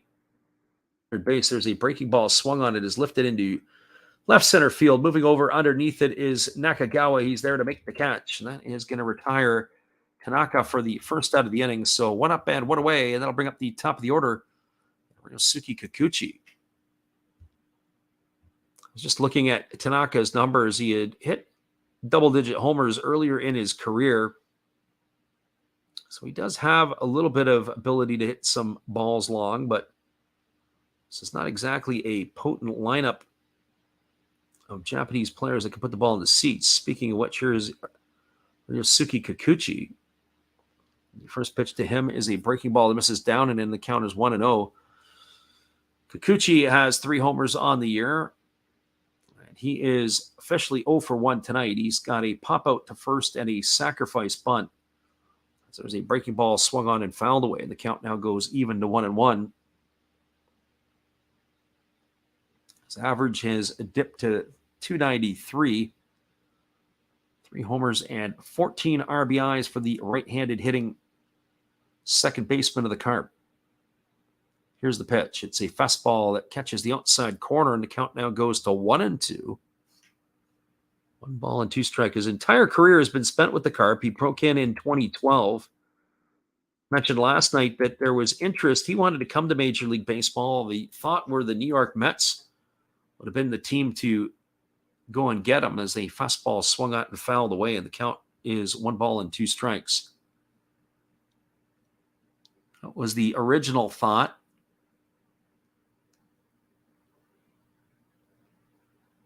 So 1 ball and 2 strikes here to Kikuchi. As the lefty kicks and delivers, it is a fastball swung on, and it's line foul down the third base line, and that's going to keep the count at 1-2. But at the end of the day, there wasn't the interest in the MLB to bring Kikuchi over. He stayed with the Carp.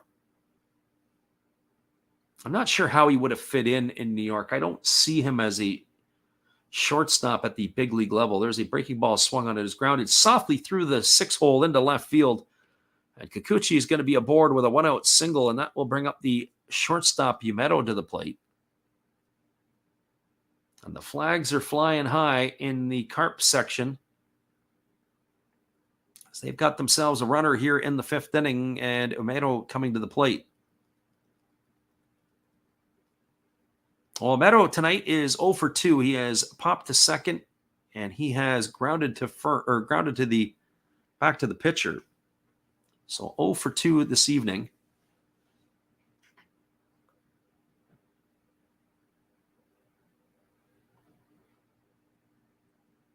As he steps to the plate here, getting himself ready. 247 on the season is the batting average for the right-handed hitting shortstop. As he steps out, as Tajima is going to step off the rubber and reset himself.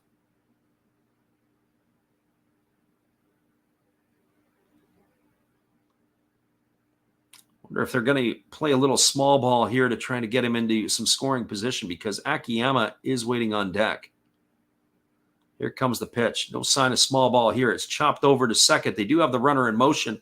It's grounded, picked up by the shortstop, who throws to first, and Kirby-Ashi is going to retire Yumero.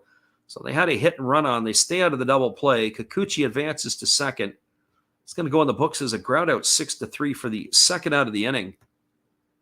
Nice job. Good piece of running there by Kikuchi to come in hard into second base. Friend God is great. Says he's still listening in the background as he's doing some volunteer work at the local hospital. Appreciate you for listening in with us. That brings Akiyama to the plate again. Runner in scoring position for the 4th consecutive inning. And Akiyama here ready to face the lefty Tajima. As Tajima checks the runner at second as he holds at the belt, now delivers. It's a breaking ball swung on and tapped foul behind home plate. The count is 0-1. How many more innings can Tajima continue to dance around trouble? This is as we said, the 3rd inning in a row that they've had runners in scoring position with 2 out. Carp have not found a way to cash one in yet. Akiyama is 1 for 6 in the series. He had a single in last night's game, surrounded by a bunch of strikeouts. Here comes the 0-1 pitch. It's a fastball that misses up and away, and the count now goes to 1-1 strike. Akiyama to be followed here tonight by Ryan McBroom. As we said, Carp fans in good attendance here in this one. The Carp fans travel well. Here comes the 1-1. As the lefty kicks and delivers, it's a fastball that misses down, and the count now goes to 2-1. So 2-1 strike to Akiyama. They do have the open base again, and so in the event that they are struggling here, they can definitely put him on.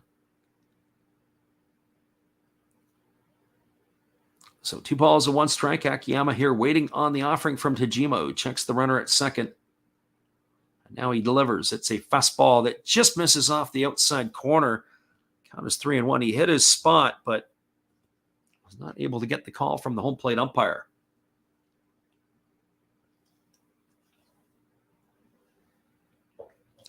So 3-1 strike. Ryan McBroom looming on deck. pick your poison here. This is a tough spot to be in here for Tajima. So 3 balls and 1 strike. This is pitch number 83 of the ball game on the way. As the lefty now kicks and delivers, it's a fastball that misses outside. It's going to be ball 4. Akiyama is going to get himself a walk. That's going to put runners at first and second. That's going to bring Ryan McBroom to the plate. And that's going to get a visit from the pitching coach out to the mound. As they're going to go out and talk to the left-hander here.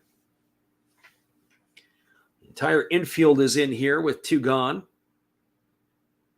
McBroom tonight, 0 for 2. He hit that first pitch that he saw in his first at-bat.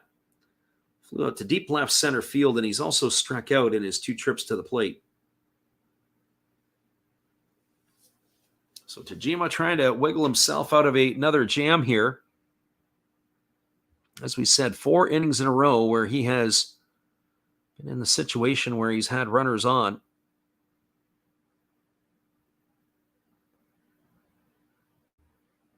So the runner at second is Kikuchi. A runner at first, Akiyama. There's speed on the base paths.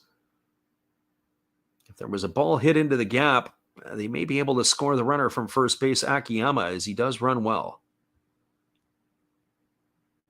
Not as well as he used to, but he still moves quickly. So here comes the offering. It is a breaking ball that drops in for a called strike, and the count is 0-1 to McBroom. High leverage spot here, and McBroom also is a type of hitter that can produce the RBIs. As we said, he's got 26 runs driven in. So this is the type of position that he wants to be in. It's the first time tonight he has hit with runners in scoring position and runners on base, period. He's led off the innings that he's come to bat earlier. Here's the pitch. It's a breaking ball missing down, and the count now goes to 1-1. Some hitters just hit better with runners on base. Aaron Curry is up and throwing in front of the Carp dugout. So 1 ball and 1 strike. One would have to think that Tajima is going to be nearing the end of his leash. Get through 5 innings here. I'd be curious if they bring him out for the 6th. Here comes the 1-1 as he holds at the belt. And now he kicks and delivers. It's a fastball that misses down. A good block there by Mori to keep it in front. That's going to run the count now to 2-1. Not only is Tajima got himself into some trouble here, but as I said, we have a rested bullpen of the Buffaloes. As Yamamoto had gone 8 innings last night, only Yamazaki had been used in relief. So if they are able to get out of this one here, it might be a steady diet of Buffalo relievers to come at the Carp from now to the end of the ball game. So 2 balls and 1 strike. McBroom waggling the bat, waiting here on the offering from Tajima, who holds set. Now delivers. It's a fastball that catches the outside corner for a called strike. And the count now goes to 2-2. Not the pitch that McBroom was looking for, but that was a pretty good pitch from Tajima, as it just picked off the outside corner at the knees. Oh, and McBroom didn't like that one. You get the replay on that. Not happy with the home plate umpire. I have to say, that pitch did look pretty good. Here comes the 2-2. Tajima kicks and delivers. It's a fastball taken for a called 3rd strike, or did he? Oh, no. The umpire didn't even go up with it. Tajima started to run toward the dugout, as did Mori. And they have to come back here. Oh, boy. We're going to look at that pitch there. That pitch looked better than the one that he threw on the outside corner. Tajima was moving, Mori was going, and the umpire wasn't biting. It's going to run the count to 3-2. Oh, boy. So 3 balls and 2 strikes it is here to McBroom. The manager not looking very impressed is Nakajima. Here comes the 3-2. And it's a slow breaking ball swung on. Is grounded softly over to third. Fielded by Haruka, who fires to first. And that is going to do it. But Tajima gives the home plate umpire a good look at as he's walking off of the field. That's going to go down in the books as a ground out 5-3 for out number 3. And that'll do it here for the Carp in their half of the 5th inning. No runs in the inning. There was a hit, no errors, and 2 more runners left aboard. That is now 7 runners stranded through 5. Your score is the Carp nothing, the Buffaloes nothing. Hang tight, everybody. We'll be back in just a few with all the action after this. Appreciate you all for being here with us tonight. Good evening, ladies and gentlemen. Namaste. Hey, I hope you guys have been enjoying the game.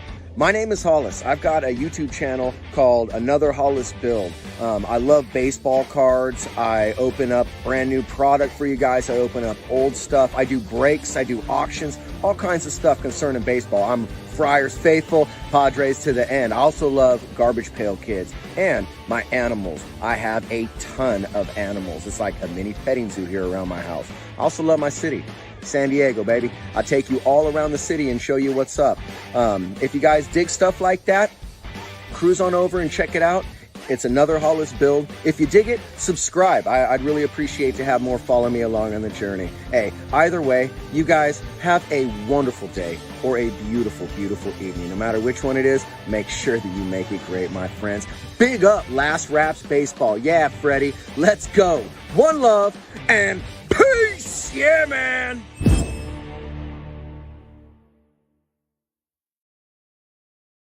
Welcome back, everybody. It is going to be the 7, 8, and 9 hitters to come to bat here for the Buffaloes in their half of the fifth inning.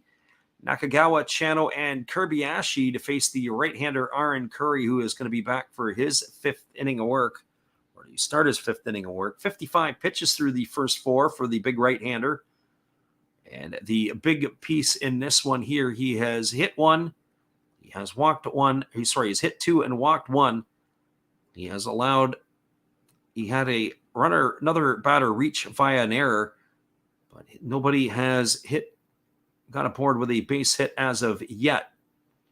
So here comes the first pitch to Kai Nakagawa. It's a breaking ball taken for a called strike, and the count is 0-1.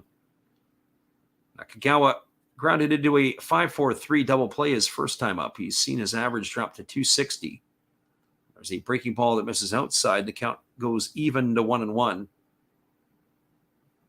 Nakagawa has been a run producer. He's hit up a lot in the three-hole spot, but he hasn't been swinging the bat well lately, as there's a breaking ball that drops in for a called strike, and the count now goes to 1-2. So 1 ball and 2 strikes to Nakagawa. The right-hander kicks and delivers. There's a split-finger pitch swung on and fouled away, and the count now goes to 1-2. So 1 ball and 2 strikes.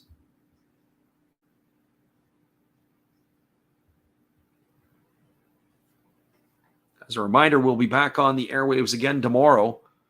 Robert Corneal is going to go for the Carp in the ball game, and there's a fastball taken for a called third strike.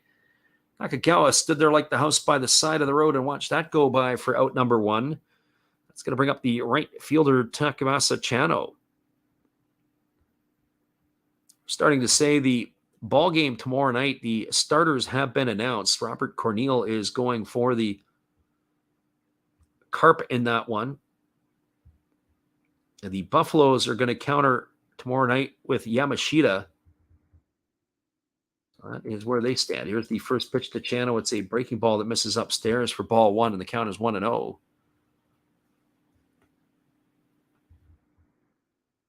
So Yamashita will be taking to the hill for the Buffaloes.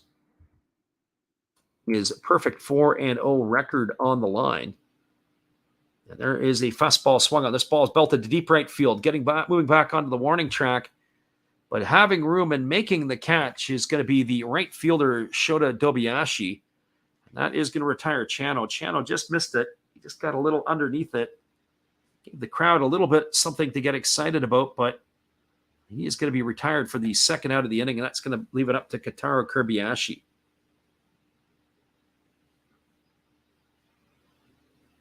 Well, for Kobayashi here tonight, he is 0 for 1. He grounded out to third his first time up. So 0 for 1 in this one. The first pitch is a breaking ball that's taken for a called strike, and the count is 0-1 to Kobayashi.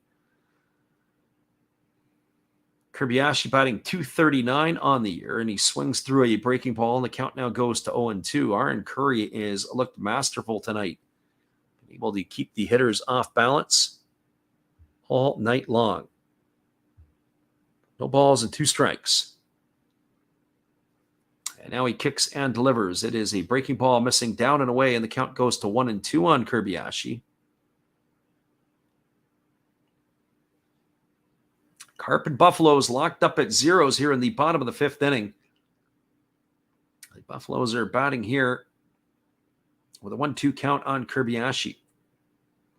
Here's the pitch. It's a fastball swung on. This ball is going to be lined into the left center field. It's going to get down, and it's going to get off the wall. Kobayashi digging for 2, and he is going to cruise in with a stand-up double. That's the first hit allowed by the right-hander Curry.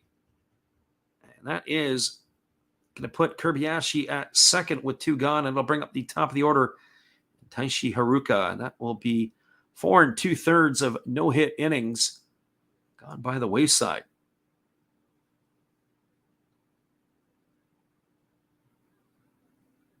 So Haruka coming to the plate. He is 0 for 2 in this one. He has reached on an error by the shortstop and has struck out. He got the start in center field. He has since moved over to third base because of the injury that put Yumabune out of the ballgame. And the first pitch is a breaking ball swung on, and it's lifted foul behind home plate, and the count is 0-1 to Haruka. Haruka to be followed by the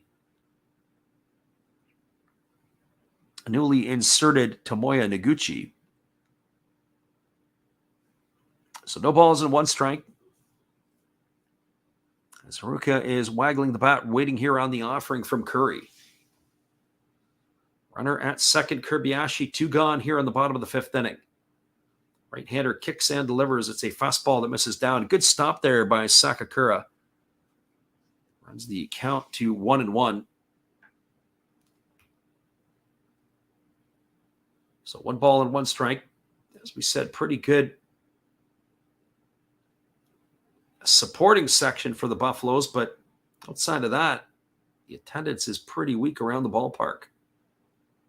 Here comes the 1-1. As Curry kicks and delivers, it's a breaking ball that misses down and away.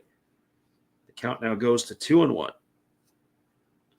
So 2 balls and 1 strike. As we said, our weekend matchups, we're looking at the Fighters and the Giants to do the play-by-play of that. We'll have to wait and see what we're going to do beyond that. Here comes the 2-1, and the pitch is on the way. It's a breaking ball that drops in for a called strike. The count now goes to 2-2 on Haruka. Neither team has been able to cash in when they've had runners in scoring position. This is the 3rd time tonight that the Buffaloes have had runners in scoring position. So here comes the 2-2 to Haruka. And the pitch is on the way. It's a breaking ball that misses down. Runs the count to 3-2. So 3 balls and 2 strikes.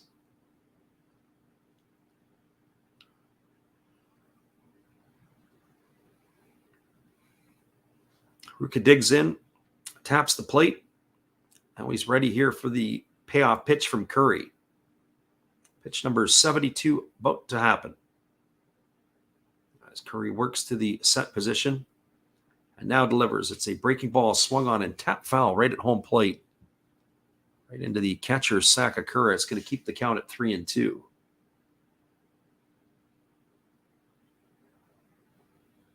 we look at that one there, Sakakura. Took the pitch, it bounced off of him. So 3 balls and 2 strikes. As the right-hander gets the sign from his catcher, he's ready to go back to work. Shakes off the catcher a couple of times.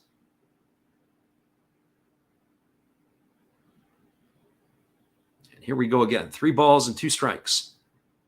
The right-hander Curry works to the set position. And now he kicks and delivers. It's a fastball that misses down and in. It's going to be ball 4. Haruka is going to be aboard. That's going to put runners at first and second. That's going to bring Tomoya Noguchi to the plate for the first time tonight, but it's going to bring the pitching coach out of the Carp dugout. He is on a straight sprint to the mound. The entire infield is going to come in here to have a chat, as well as Curry has shown his first sign of weakness here in the fifth inning, really. He has not had himself in a big jam at this point, but he's got one brewing here. Well, Noguchi steps to the plate. This is going to be his first at-bat of the evening. As we mentioned before, he had come on in replacement of Yumamune, who was hit with a pitch in the calf. He had to exit the game. Noguchi now is in center field for the Buffaloes. Brought Haruka back into the infield. He's hitting .218 on the season. He's got no homers and 4 runs batted in. And here's the first pitch. It is a breaking ball that he swings through and misses, and the count is quickly 0-1. Noguchi, in his second year, he was the second pick in the 2021 draft. He went to Kansai University, so he's in that local area to Osaka. He is 23 years old. He'll be 24 toward the end of the season. There's a breaking ball that misses down and away, and the count goes even to 1-1. So 1 ball and 1 strike.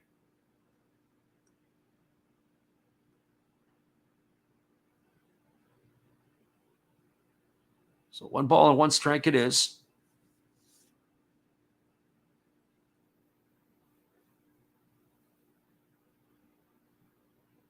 And there's a fastball taken at the knees for a called strike, and the count goes to 1-2. So 1 ball and 2 strikes to Noguchi. Again, the runner at second, Kobayashi. The runner at first, Haruka. Buffalo's threatening here in the bottom half of the 5th inning. As the right-hander Curry leans in and he gets the sign from his catcher, Sakakura. 1-2 pitch is forthcoming as he works to the set position. He checks the runner over at second and now delivers. It's a breaking ball, swung on and missed. And that is going to do it as Noguchi is down on strikes for the 3rd out of the inning. Well, they threaten, but they don't score. The Buffaloes get their first hit of the ballgame. There was no runs, 1 hit, no errors, and 2 left aboard. We're now through 5 complete. The score is 0-0. We'll be back with the call at the top of the 6th, as we like to call it, our proverbial Japanese halftime. It's going to happen here. We're going to put the music on loop, take our little break, go get ourselves another iced tea, and we'll bring this one home for you. Hopefully we get a run here to make it interesting. We'll be back in a few. Thanks for jumping in here with us tonight, everybody. Top of the 6th coming up in a few minutes.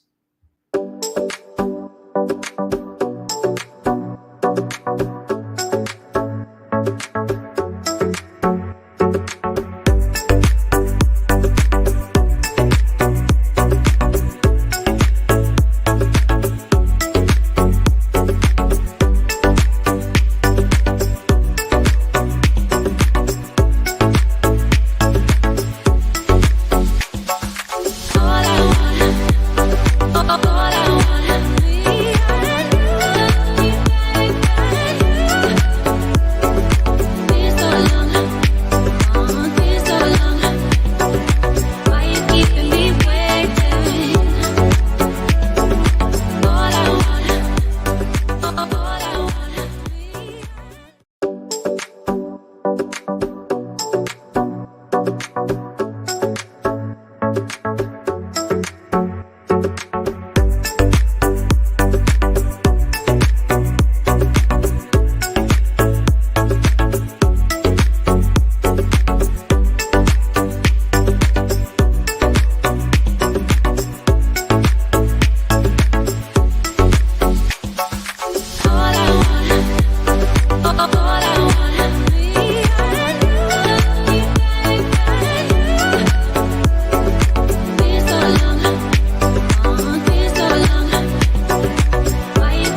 Welcome back, everybody. The extended innings break is almost over as Daiki Tajima is back on the mound.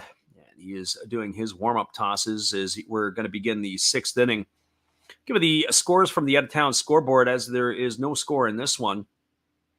In the bottom of the sixth inning, the Fighters now have a 5-1 lead over the Swallows. It's in the bottom of the fifth inning, and the Eagles have a 1-0 lead over the Bay Stars. Bottom of the fifth inning, the Lions are up 2-0 on the Tigers. It is a run-producing festival in the Zozo Marine Stadium. It's 4-4 as the Marines have now come back to tie the Giants. And over at the PayPay Dome in the top of the sixth inning, it is 1-1 between the Dragons and the Hawks. And as we said here, there is no score. A little surprising, Daiki Tajima back on the mound. 52 strikes on 89 pitches. As he is going to be beginning his sixth inning of work, it's going to be Nishikawa, Dobayashi, and Sakakura to face him here in the sixth inning. And the first pitch from Tajima is a breaking ball that misses upstairs for ball one.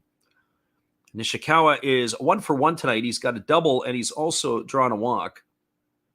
He's raised his average up to 300 on the campaign. Here comes the 1-0. And the pitch is a fastball that catches the inside corner for a called strike, and the count goes even to 1-1. So 1 ball and 1 strike. As we mentioned, we'll be back on the airwaves again tomorrow. Same 2 teams, as it is going to be the same time as well, which will be 2 a.m. Pacific, 5 a.m. Eastern, or if you're in Japan, it'll be at 1800 local time. As that fastball misses down and away, and the count is now 2-1 to Nishikawa. Tajima ready to go again. Here comes the offering. As he kicks and he fires, it's a fastball taken for a called strike. The count now goes to 2-2. As we said, a little surprising that they stayed with Tajima. I know he doesn't have a lot of pitches. He's only at 93 right now for Japanese standards. He has not been overly effective tonight. Here comes the 2-2 pitch. There's a fastball swung on. This ball is lined into left field. It's going to be a base hit. It's going to be the second hit of the ball game, and that is going to bring up the right fielder Shota Dobayashi. I say not effective tonight, and here he hasn't allowed a run. But ever since the first inning, Tajima has battled in trouble every single inning. He has got out of a jam in the second, the third, the fourth, and the fifth.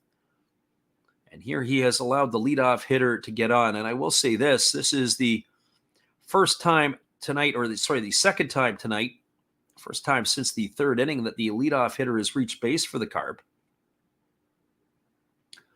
So Dobayashi striding to the plate. 0 for 2 tonight. He has struck out and he has flown out to left field. Average has dipped to 240 on the year. He bats from the right side against the left-handed throwing Tajima. I'd be shocked if he wasn't bunting in this situation. This has got bunt written all over it. This game here might end up being a 1-run ball game. Here we go. Here comes the first pitch. And there it is. He squares to bunt, and he is missed it, and that is going to be strike 1 to Dobayashi. And I'd be shocked if they didn't still stay with the bunt here in this situation. It was a fastball, and he was not able to get the job done. So no balls and 1 strike.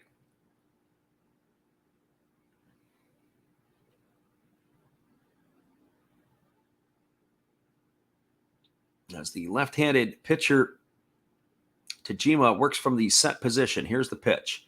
He squares again, and this time he fouls it off right to the feet of the catcher, Mori, and the count is 0-2. So no balls and 2 strikes.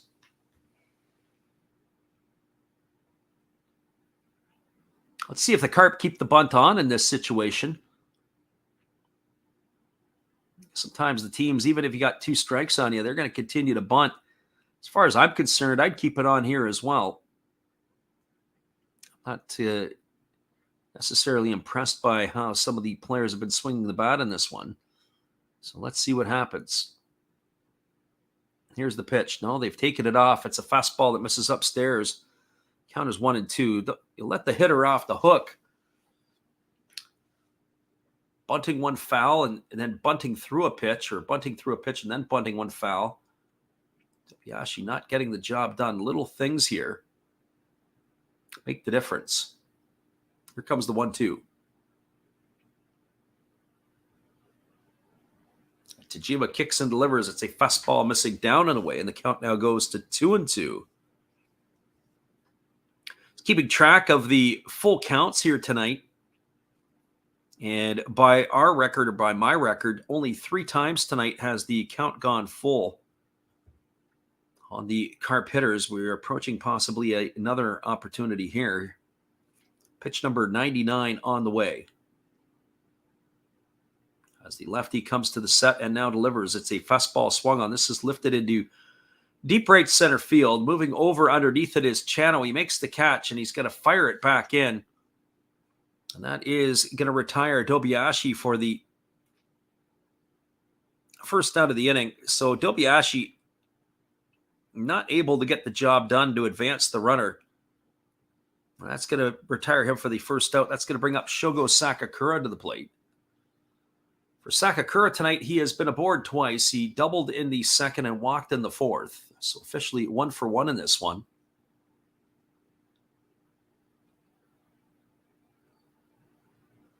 And we'll see what ends up coming to happen here, but not able to advance that runner into scoring position.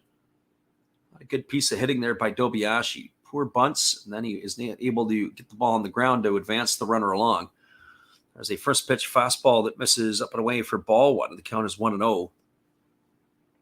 Sakakura, as we said last night in the lineup, he was hitting in the 5 spot. He was 0 for 3 in last night's game. But the big challenge was when he had that pass ball go through his legs, accounting for the first run of the game. There's a fastball that just misses outside, and the count now goes to 2-0. Another pitch that Tajima didn't like. Tajima, in that last inning where he and Mori both thought that he struck out the batter, started running off the field. The home plate umpire wasn't buying what they were selling. That was another pitch right there. They've not been on the same page with this plate umpire tonight. Here's the 2-0. It's a fastball taken for a called strike, and now the count goes to 2-1. Home plate umpire's version of the strike zone and Tajima's and Mori's are a little bit different. So 2 balls and 1 strike as the lefty leads in. He gets the sign from his catcher. Now he works set to the belt. Here comes the 2-1, and it is a breaking ball swung on. This ball is lifted into deep right center field. Giving chase is the right fielder Chano, as he's moving over to his right, and he makes the grab, and that is going to retire Sakakura. So Sakakura sent that one for a ride, just not deep enough. It's going to send Nishikawa retreating back to first base. That's going to leave it all up to the designated hitter, Yoshitaka Isamura. Well, for Isamura, he is 0 for 2 in this one. He has struck out both of his times to the plate. So he's going to get another opportunity here to face the left-handed throwing Tajima. And here comes the first pitch as Tajima kicks and delivers. And that is a fastball swung on and belted foul into the temporary seating down the left field line. Count is 0-1. The way that ball ricocheted off that back wall, there was a player, I think it was last week in Major League Baseball, I forget who it was now, that ball was fouled off into the dugout. And it had hit the dugout and it had come back and hit the player in the back of the head. There's the fans down there. Maybe that's why they're wearing the helmets. There's a fastball that misses down, and the count now goes to 1-1. So 1 ball and 1 strike to Isamura. Have to give Tajima credit. He has been an absolute escape artist here tonight. So here's the 1-1. As he kicks and delivers, it's a fastball swung on and it's lifted foul into the seats behind the first base dugout. 1 ball and 2 strikes. And I say escape artist because each of the last 4 innings, they've had runners in scoring position with 2 out with chances to score, and he's been able to wiggle himself out of the jam. Only 1-2-3 inning he's had tonight was the first inning. After that, it's been trouble in every inning, and he's been able to get out of it in every inning. He's battled and battled tonight. Here's the 1-2. It's a fastball swung on. This ball is popped up into shallow center field. Drifting back on it is the shortstop, Kirby-Ashi. He's underneath it. He makes the catch, and that is going to do it. I'd be shocked if we saw another inning of Tajima, but who knows? He's only at 100 and some odd pitches. He's probably just getting warmed up. No runs, 1 hit, no errors, and 1 runner left aboard. We're now through 5.5. Your score is the Carp nothing and the Buffaloes nothing. We'll be back in just a few after this. Appreciate you all for being with us here tonight. Here is our friend Steve. Hello, guys. Thank you for joining Freddie here on his baseball game. And I'm Steve Rademacher, and my channel is really all about everybody, including all my international friends. We have such stuff as non-sport packs from Canada, the OP cheese. We have the Greek Freak. We have money from around the world. We have lira. We have yen. We have francs. We have pounds. We have Deutschmarks. We have all kinds of cool stuff like that. We even have some cooler things like Japanese women wrestlers and OPG baseball cards where I cannot read the back. We even have unopened material like the royal family, I know it's backwards, from London, England. Thank you for watching. Back to Freddie. Welcome back, everybody. It is going to be the 3, 4, and 5 hitters to come to bat for the Buffaloes in their half of the 6th inning. That means Tomoya Mori, Yuma Tongu, and Yotaro Sugimoto scheduled to come to bat. And it is all zeros across the stat line yet again tonight. Another pitcher's duel. This one here does not have the tempo and pace of last night's game, as we are now into the bottom of the 6th inning. Aaron Curry back on for his 6th inning of work. 77 pitches so far for the big right-hander. As we are ready to resume the action, Tomoya Mori steps in. He is 0 for 2 tonight as he has struck out both times he's come to the plate. He takes a first pitch breaking ball on the inside corner for a called strike, and the count is 0-1. Mori has seen his average drop to 288 on the year, with those 6 homers and 21 RBIs. There's a breaking ball that misses down, and the count goes even to 1-1. So 1 ball and 1 strike it is. Right-hander against the left-hander. Curry kicks and delivers. There's a breaking ball that misses down and in. The count now goes to 2-1. So 2 balls and 1 strike to Mori.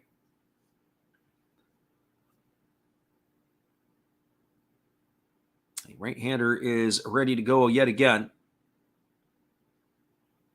So right-hander against the left-hander. As time has been called, Mori had stepped out of the box. Now we're ready to resume the action. 2 balls and 1 strike here to the leadoff hitter in the bottom half of the 6th inning. And here's the pitch. It is a breaking ball that catches the inside corner for a called strike. Yeah, you could tell Mori didn't like that one. He does a little pirouette out of the box. Pitch there for some of the pitches that have been called tonight. The Carp got the benefit of that one. Here's the 2-2. There's a fastball that misses down, and that goes to 3-2. We were keeping track of the 3-2 counts tonight in this one, and Tajima, by our number, had gone to full on 3 of the hitters in the ball game tonight. If we take a look here, by our count, that looks like it is the 4th time tonight that the hitter's gone to full. There's a fastball swung on its ground softly to second. Fielded neatly by Kikuchi. He throws to first, and Mori is going to be retired on a ground out 4-3. So 1 up and 1 away. That'll bring up the first baseman, Yuma Tongu. Well, for Tongu tonight, he is officially in the books as 0 for 1. He's also walked. So he bats here with 1 gone in the bottom half of the 6th. Curry has been a little bit more efficient than his counterpart in the pitch count department. Comes pitch number 84 of the game. It's a breaking ball that drops in for a called strike, and the count is 0-1. So no balls and 1 strike. The right-handed hitting Tongu. Here's the pitch. It's a breaking ball swung on, and it's nubbed foul over on the first base side. And the count now goes to 0-2 on Tongu. No balls and 2 strikes.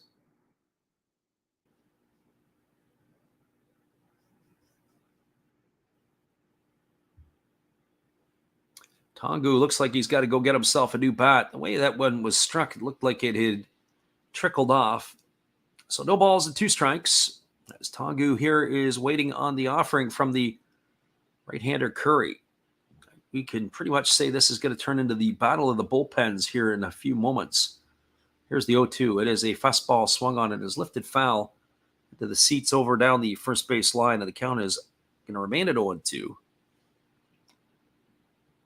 As I said, if it gets to the bullpens, that's where you would have to think the Buffaloes are going to be the team that it will have to favor.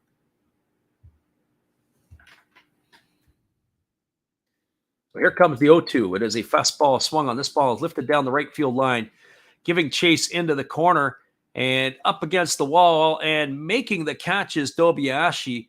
It's one of the few places that we lose the sight line of it. And that is going to be, he's going to make the grab. Tongu, I don't know. He's standing over there at second base thinking that maybe that ball was trapped. I'm not sure what's going to happen. They're going to go look at this on VAR. We're going to get a look to see this ourselves. Did Dobiashi come up with that ball, or did that ball get trapped in there? Let's go have a look at this and see what happens. So we're not going to put him in the books quite yet as a fly ball to center field. You wait and see how this is going to show up.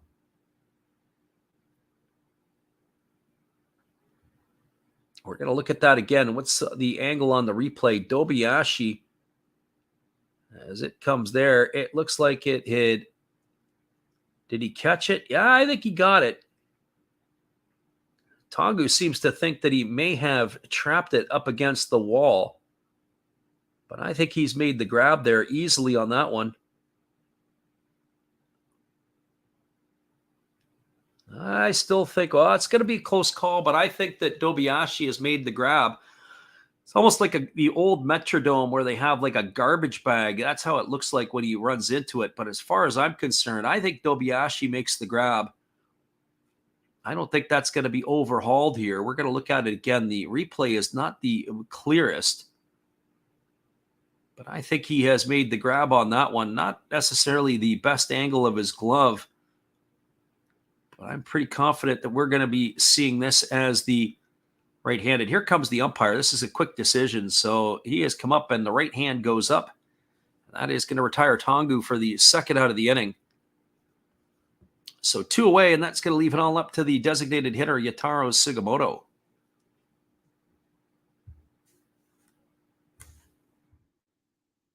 Well, for Sugimoto tonight, he has been hit by a pitch and he has struck out in his 2 trips to the plate.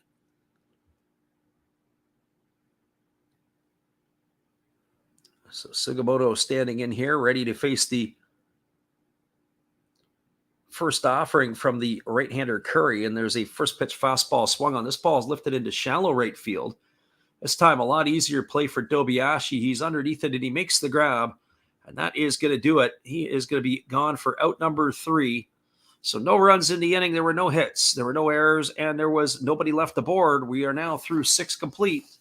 Your score is the Buffaloes 0 and the Carp 0. Nakajima has come out to talk to the umpires, and it looks like that the day for Daiki Tajima is over. We'll have a pitching change when we return in just a few minutes. We appreciate everybody for being here with us, whether you listen live or on delay. Glad having you here. We'll be right back in a few.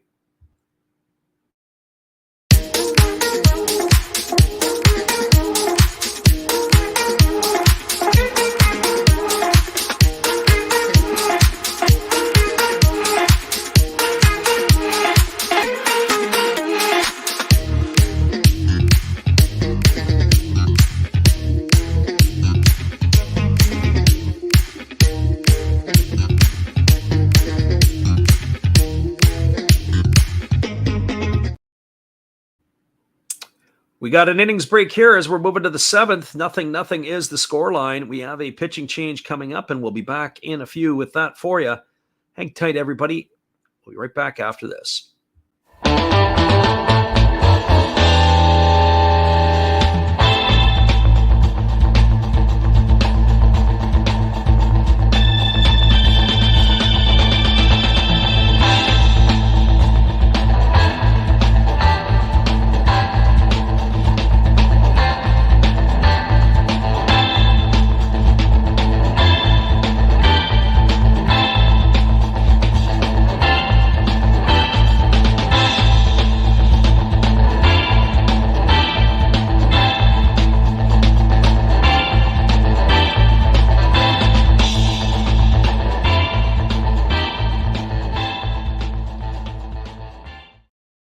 Welcome back, everybody. It is going to be a right-hander in Yuta Kuroki coming in relief.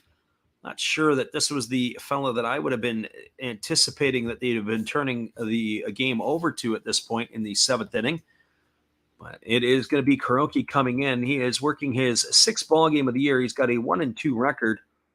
For 10 and a third innings, he has allowed 12 hits, 5 walks.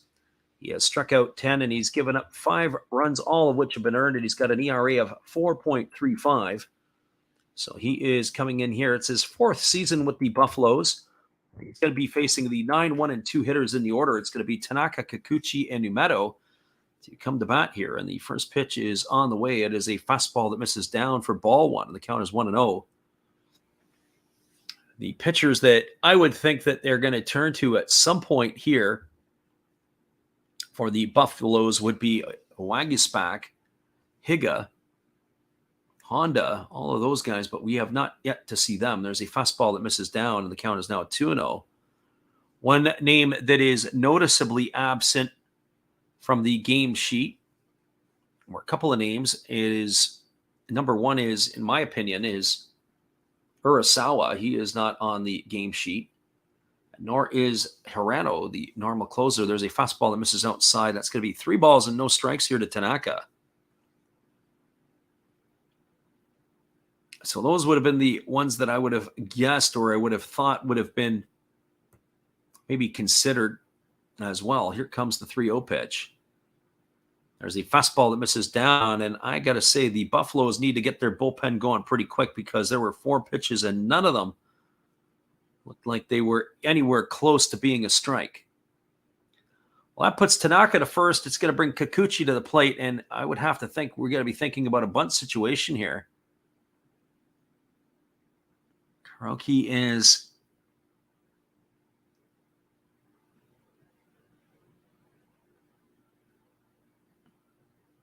coming to bat. Kikuchi's coming to bat. We are going to have a pinch runner in the ball game for Tanaka. It's going to be number 69, Hazuki, coming in. So he is on to run. This is Ryotaro Hazuki. And the first pitch is on the way and squaring to bunt. There goes the runner. He's down to second base. The throw is in time. Oh, Tomoya Mori nails the pinch runner. That's going to go caught stealing, 2-6.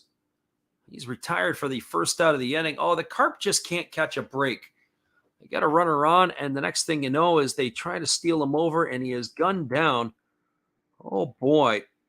That's the first time this year he has been caught stealing.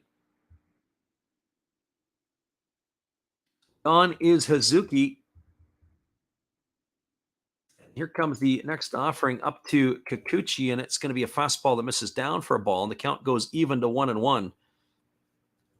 He was squaring to bunt, and it looked like that they were going to maybe try to get him into scoring position, but it was just a straight steal. Here's the 1-1 pitch. It's a breaking ball that misses down, and the count now goes to 2-1.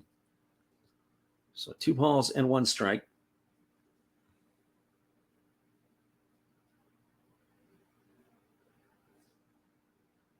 So Kikuchi to be followed by Umeto with 1 gone here in the inning. 2 balls and 1 strike it is. If you're a Carp fan, you can probably be lamenting a lot of things right here as that fastball is swung on and fouled away, and the count goes to 2-2. So first of all, the pitcher walking Tanaka on 4 straight pitches. And then the stealing on the first one, and he throws a strike of all things, and then they gun him down. There's a breaking ball swung on. It's grounded softly to short, fielded by Kirbiashi. He throws, and it's not going to be in time. That's going to be an infield single by Kikuchi. That's going to be his second hit of the ball game. The speed of Kikuchi and the soft grounder to the 6-hole was going to allow him to be able to get there, and that's going to bring up Takashi Umeto.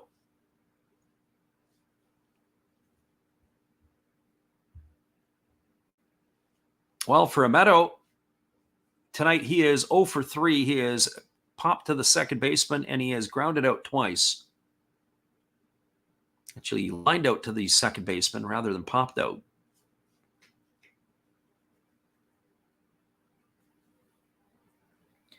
So Kikuchi gets his lead over at first base as the right-hander works to the set position. And here's the pitch. It is a fastball that misses inside for ball 1. The count is 1-0.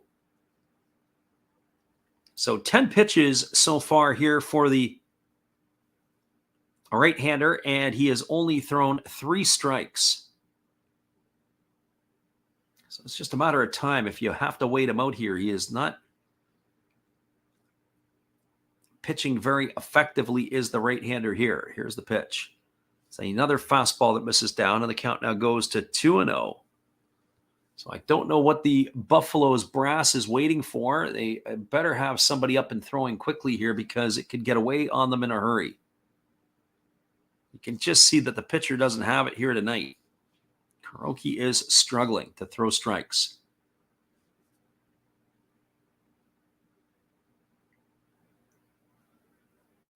He used to call Sparky Anderson Captain Hook, as there is a fastball that misses down and away, as squaring to bunt was Umeto. It's now 3-0. So 9 balls and 3 strikes delivered here by Kuroki. It's going to have to come all the way back. If you're Umeto, just stick your bat in your back pocket and wait it out. Here comes the 3-0 offering as the right-hander works from the set.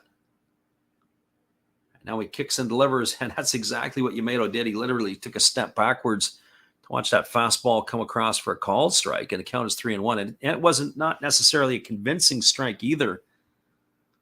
That pitch looked like it was destined for ball 4, a lot of arm side run. So here comes the 3-1 offering as the righty kicks and delivers, squaring the bunt. And that pitch is going to miss down. It's going to be ball 4. I'm not sure where that pitch was, but when you've been all around the zone, you really don't deserve the call. That's going to be ball 4. That's going to put runners at first and second, and it's going to bring the pitching coach out of the dugout. Puts runners at first and second.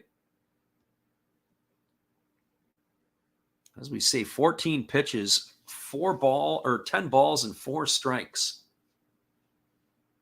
When you're living at the 30% rule, it makes it tough.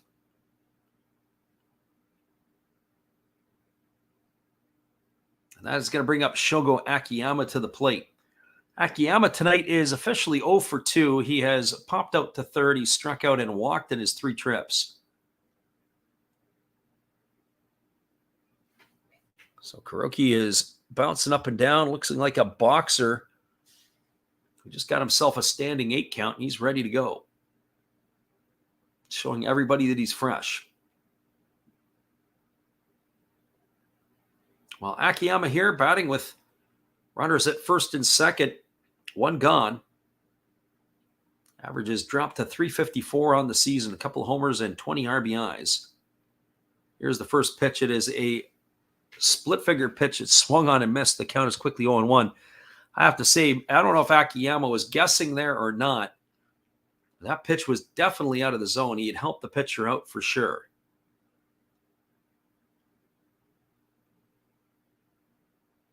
So no balls and 1 strike to Akiyama. And here's the pitch. It is a fastball swung on. This ball is belted into deep right field. Giving chase is Chano, and this one is gone. A 3-run homer by Shogo Akiyama. That is going to give Aaron Curry a lead. And I don't know what the Buffaloes were thinking. They brought in the pitcher, and you could just see right off the bat that he didn't have it. You got a fresh bullpen. Couldn't throw a strike. 5 strikes in 16 pitches so far. Maybe it was 6 strikes in 16 pitches, but whatever it is, Akiyama has delivered a 3-run shot. That is going to put the Carp into the lead. Their first 3 runs of the series after being shut out for 15 innings. They now have themselves a 3-0 lead. And that is going to bring up the first baseman, Ryan McBroom. It's just painful having to watch that sometimes. The first pitch is a fastball taken for a called strike. The count is 0-1 to McBroom. McBroom tonight has had a tough night at the office. He is 0 for 3. He has grounded out, struck out, and he hit a deep fly ball to left field as he takes a fastball outside for a ball, and the count is now 1-1. Well, no wonder there's no Buffalo fans at the game tonight if you're going to engineer it this way. A wasted performance by Tajima. So there's a fastball that misses down, and the count now goes to 2-1. Kroenke having his troubles here tonight, and still having his troubles. 3 runs here in the top of the 7th inning for the Carp on the courtesy of the 3-run homer by Akiyama. There's a fastball swung on and missed. The count now goes to 2-2. So 2 balls and 2 strikes. Right-hander against the right-hander as McBroom digs in, waiting here on the 2-2 offering. There's a breaking ball swung on it. It is grounded softly over to short. Fielded by Kirbiashi. He throws to first. That's going to retire McBroom on a ground out 6-3 for out number 2. That's going to leave it all up to Ryoma Nishikawa. But the way that this game is played out here, it's almost an insurmountable lead at 3-0. It's not like the Buffaloes have been pounding the ball off of Curry, that's for sure.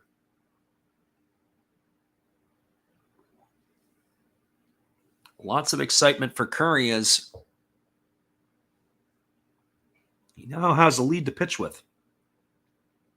There is a fastball swung on and tapped foul behind home plate. The count is 0-1 to Nishikawa. Nishikawa's been all over the base paths tonight. He is 2 for 2. He's got a single, a double, and he's also drawn a walk. Here comes the offering from the right-hander who kicks and delivers. There is a breaking ball swung on and grounded foul just past the bag at first base, and the count is now 0-2. So the big bat of Shogo Akiyama has the Carp out in front 3-0 now here in the top of the 7th.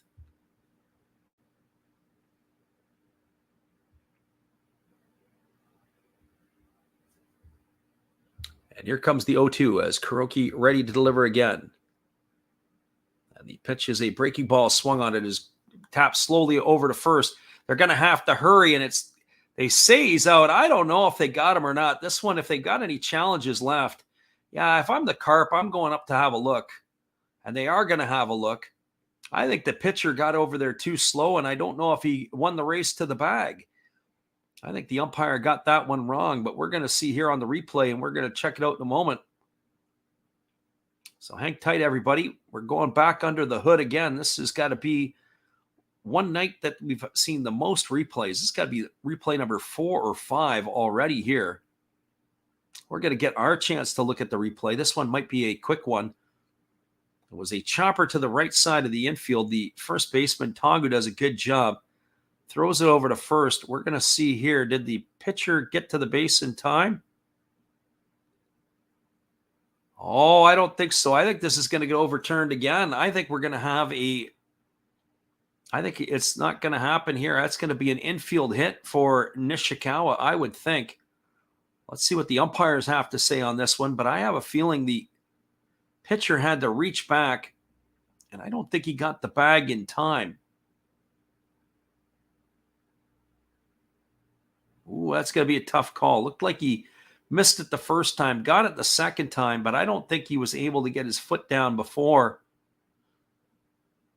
the base runner was able to get there ahead of him. I think this call is going to be overturned. We're going to wait for the umpires to come back and give us their version of it. But if I'm a betting person, I'm going to say this is going to be overturned. But we never know here sometimes in the Japanese league. And you can see what happened. He never got to the base. His foot tapped, and then he had to sort of reach back. Did Kuroki, the pitcher. If that's the case, it's going to be ruled an infield hit. If that's the case, it's the 8th one. Here comes the umpires. And they are going to rule that. They rule it as an out. Oh, boy. I don't know. The manager for the Carp tips his hat, but I don't know about that one. That's going to go down as a ground out 3-1 to end the inning. As Nishikawa is done for out number 3. Well, they got 3 runs in the inning on the benefit of 2 hits. There was no errors and nobody left the board. We are now moving to the bottom of the 7th inning. Your score is the Hiroshima Carp 3 and the Orix Buffaloes. No score. Stick around, everybody. We'll be back with the call in just a couple moments after this. Appreciate you guys for listening in.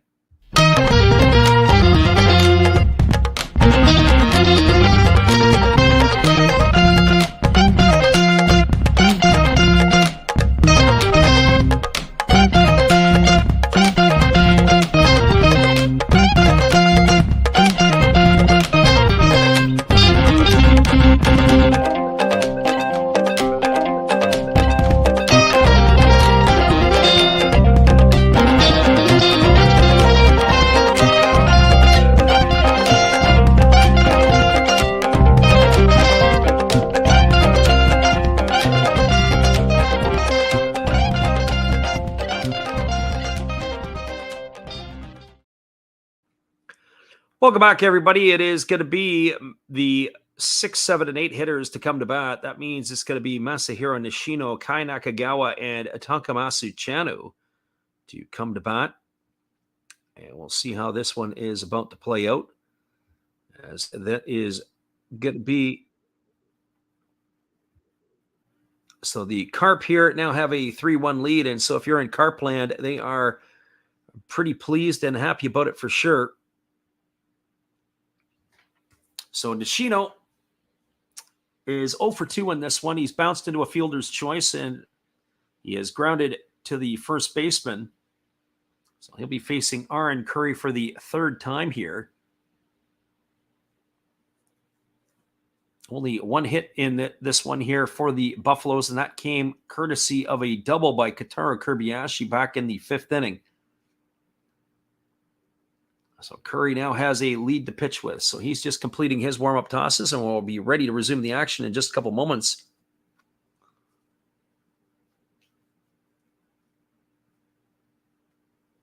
So we're ready to go here as Nishino steps to the plate. 88 pitches so far for Curry in his 6 innings of work, only the 1 hit.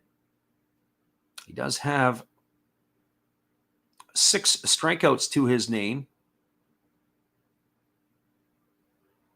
So here we go back to the live action as he kicks and delivers. It is a fastball that misses upstairs for ball 1, and the count is 1-0. There are some defensive changes for the Carp, and we'll have to get some of those for you when they come to bat in their half of the inning. There's a breaking ball that drops in for a called strike, and the count is now 1-1. Looks like Ryan McBroom's night is over, as he is no longer in the ball game. Here's the 1-1. See, breaking ball swung on it. It's tapped right back to the pitcher. Curry fields it. He's running toward first base, and he underhands it to first. That's going to be a ground out. 1-3. That is going to retire Nishino for the first out of the inning.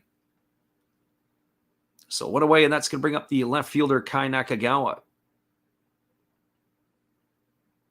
Well, for Nakagawa, he has grounded into a double play and has struck out looking in his 2 trips to the plate. Normally, we've seen him a lot of the season batting in the 3-hole, but he has been dropped all the way down to the 7th spot. He's not been swinging the bat particularly well lately. And here comes the first pitch from Curry. It's a fastball that catches the outside corner for a called strike, and the count is 0-1. I don't know, but it looks like Curry is getting stronger as this game moves along. Here's the pitch. It is a fastball swung on. It is grounded past the 3rd baseman, down the line in left field. It's going to kick around. Nakagawa is digging for 2. We're going to see how they're going to have to rule that one. I don't know if that got through the third baseman or not. But Nakagawa is now at second base with one gone. That is going to bring up the right fielder, Takamasa Chano. That was a split-finger pitch. It was left up in the zone, and it was just blistered right down the line. That's going to be a double. Baseman had no chance at that one. See Meadow, who's moved over to third. Yano is now the shortstop.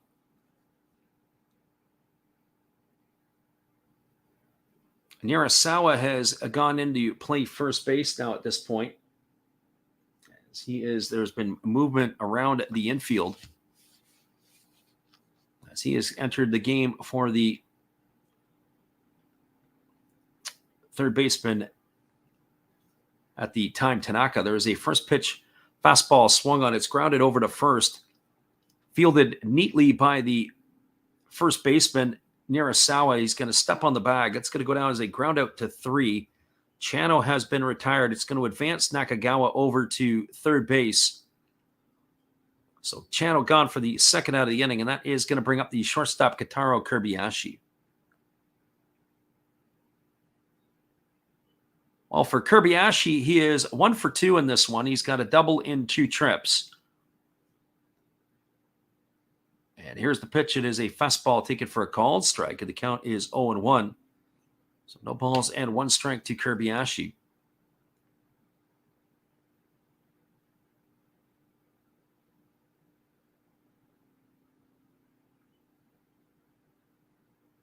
Kobayashi waiting here on the offering from the right-hander who holds to the set position. And he kicks and delivers. It's a split-finger pitch, swung on and missed. The count now goes to 0-2. So no balls and 2 strikes.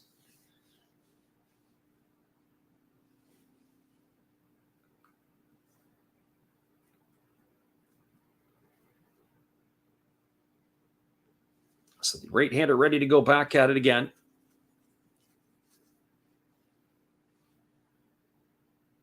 As Curry gets his sign from his catcher, Sakakura. Now he works set to the belt.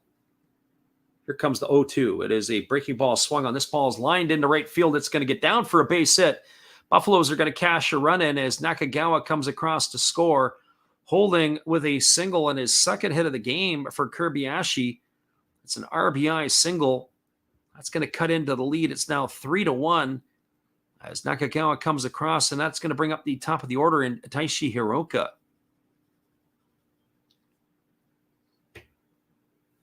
A good piece of hitting there by Kobayashi. He really just threw the bat at the ball to protect it. And he golfs that one down the right field line as that ball is going to get down safely. So now that's going to put a runner at first base with 2 gone. And with Hiroka striding to the plate, he is officially 0 for 2 tonight. He has reached on an error. He has struck out and walked. And here's the first pitch. It is a fastball swung on. It is grounded over to third. Yamano fields it. He goes to second, and that is going to retire Kobayashi. It's a fielder's choice, 5-4 to end the inning. That will do it here for the Buffaloes in their half of the inning, but they get one back. There was a run in the inning on 2 hits, no errors, and 1 runner left aboard. We're now through 7 complete. All the runs scored here in the 7th. The score is the Carp 3 and the Buffaloes 1. Hang tight, everybody. We'll be back in just a few after this.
Welcome back, everybody. We are moving to the top of the 8th inning, and it is supposed to be Dobayashi, Sakakura, and Isamura to come to bat. Aaron Curry, 98 pitches in his 7 innings of work. We're going to see if he is going to be coming back into the ball game or not, as he has got himself a 3-1 lead here. The Carp are cruising. We're cruising along with that 3-0 lead, only in the top of the 7th inning for 1/2 an inning, as Curry has given one back. They do have a pitching change here now for the Buffaloes. Last half inning, it was painful watching the pitcher Kuroki deliver and pitch. It's going to be Abbey who's coming into the ball game now. The right-hander here, this is Shota Abbey, making his 18th appearance of the year. The first pitch is a breaking ball taken for a called strike, and the count is quickly 0-1 to Dobayashi. Dobayashi 0 for 3 in this one. He has struck out. He's flown out to left and flown out to right. There's a fastball that misses outside, and the count goes even to 1-1. 0-2 on the season is Abbey. He has worked 16 innings. He's allowed 17 hits. He's walked 3 and struck out 13. But up 7 runs all earned. He's got a .394 earned run average. He's not having the season that he had last year. A breaking ball swung on and missed. The count now goes to 1-2 on Dobayashi. So 1 ball and 2 strikes. Dobayashi to be followed by Shogo Sakakura. And there's a split finger pitch swung on and missed. Dobayashi down on strikes for the first out of the inning. So 1 up and 1 away. It's going to bring up Shogo Sakakura. Well, for Sakakura, he is 1 for 2 in this one. He's got a double in 2 trips. He's also drawn a walk. 3-7-1 for the Carp. 1-3-0 for the Buffaloes is the line score. Carp have had 7 hits tonight, and they've stranded a pile of base runners. As the first offering is a fastball that misses inside, and the count is quickly 1-0 to Sakakura. 8 base runners have been left aboard by the Carp tonight in the first 7 innings. As the pitch is a fastball that swung on and fouled off at Tomoya Mori, and the count is now 1-1. So 1 ball and 1 strike it is. Right-hander ready to go back to work is Abbey, as he holds set to the belt. Here comes the 1-1. It is a fastball swung on and grounded foul over on the first base side. The count now goes to 1-2. So 1 ball and 2 strikes to Shogo Sakakura.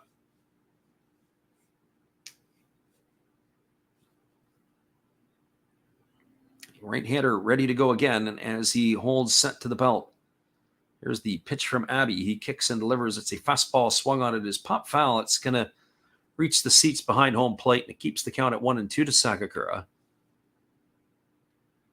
It came right in under the hands, and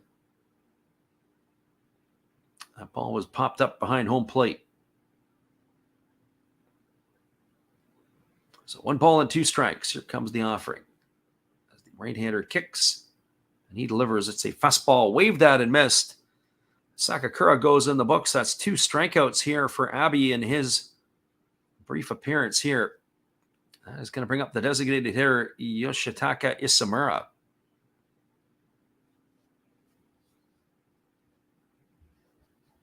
Well, for Isamura, in this one here, he is officially 0 for 3. He has struck out twice, and he has popped to the shortstop.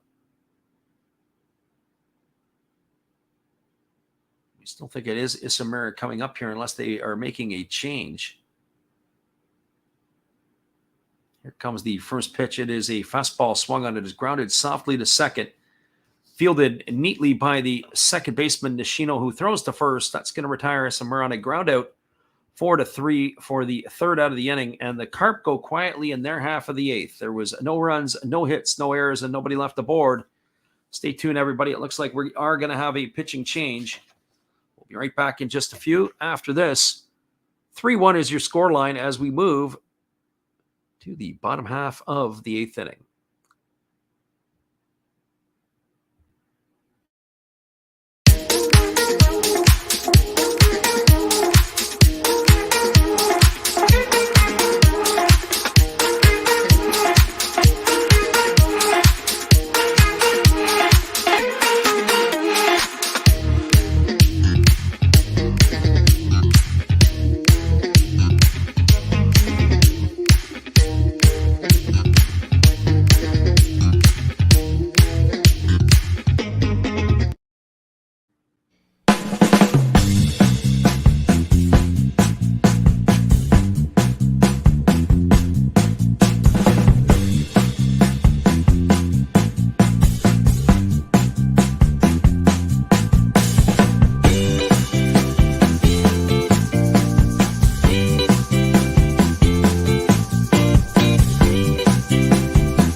Welcome back, everybody. It is slated to come to bat Noguchi, Mori, and Tongu here in the bottom half of the 8th inning for the Buffaloes. Buffaloes fell behind 3-0 in the top of the 7th when Shogo Akiyama hit a 3-run shot to right field. They were able to get one back in the bottom half of the 7th after a one-out double by Kai Nakagawa. He was brought home by a single by Kotaro Kobayashi.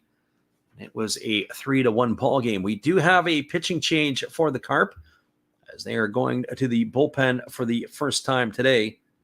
It is going to be Shimouchi coming on in relief here. This is Satoru Shimouchi. He is going to be taking over here. 18 ball games. There's a split finger that is swung on and missed, and the count is quickly 0-1 to Noguchi.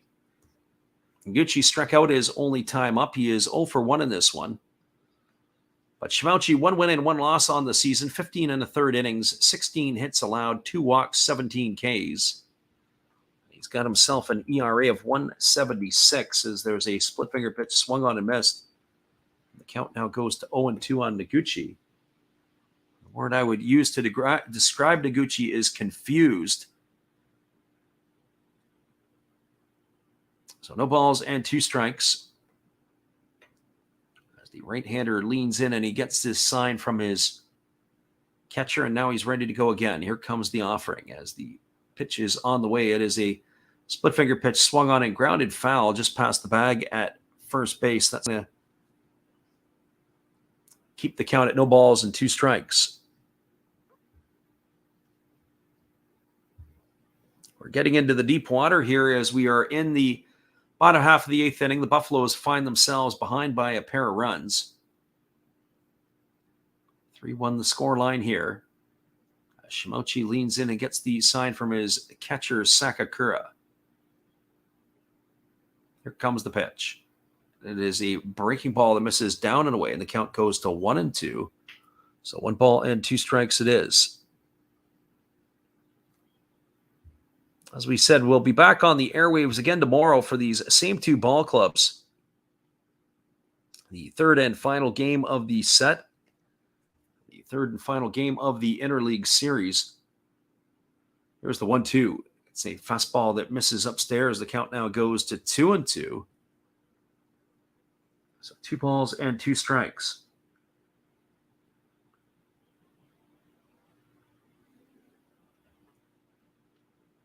Series 1 will be in the books. And we'll be up for another series on the weekend. As we said, rain is in the forecast in Japan, and so we're going to be looking at the potential and possibility of doing the series, the Giants and Dragons. We know that's going to be indoors as that fastball misses down and away, and the count now goes to 3-2.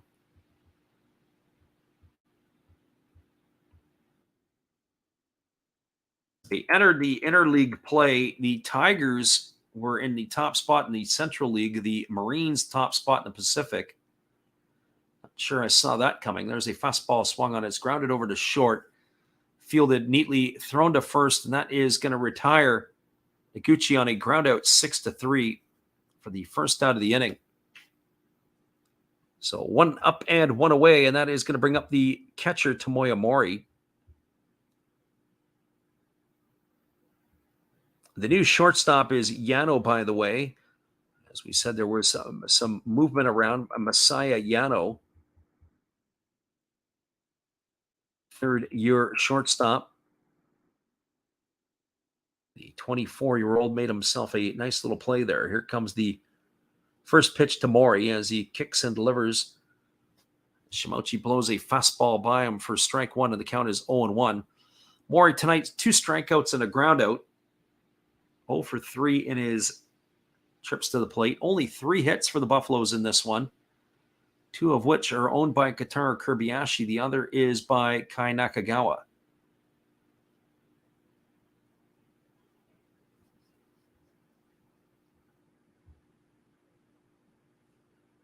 So no balls and 1 strike to Mori as he waits here on the offering from the right-hander Shimouchi, who works to the belt. Here comes the pitch. It is a fastball that misses down and in, and the count now goes to 1-1. So 1 ball and 1 strike to Maury.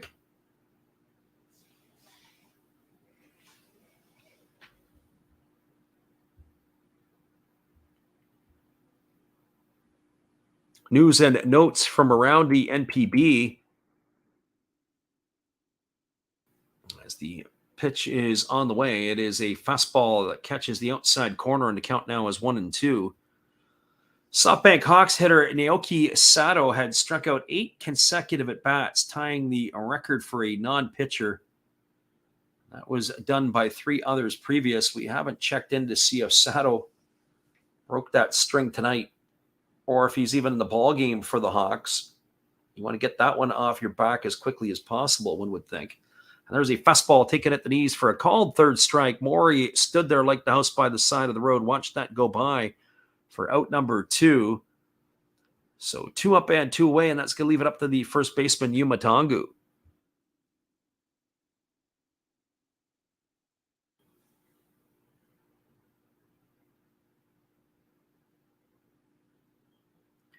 Interesting, another stat, he said it was the first time in NPB history where 3 different batters were the first in both leagues to reach 10 homer mark on the same day. There's a breaking ball that misses upstairs to Yuma Tongu, and the count is 1-0. Tongu tonight 0 for 2 on a walk. And those 3 were Chusei Manami of the Fighters, Shugo Maki of the Bay Stars, and Hideto Asamura for the Eagles. All hit their 10th homer on the same days. Happened twice in a day or before in 69 and 17. That is definitely an oddity. There was a fastball swung on and missed. The count now goes to 1-1. One thing I'll say about Chusei Manami of the Fighters, saw him play a couple years ago, and he was a young player, and he's green as grass, but boy, is he maturing quickly, looking like a everyday ranked fielder for a lot of years to come for the Fighters. I don't know if he's got major league ability, but certainly early in this career, you have to like his game in the NPB and how it's developing. There's a fastball taken at the knees for a called strike. The count is now 1-2 to Tongu.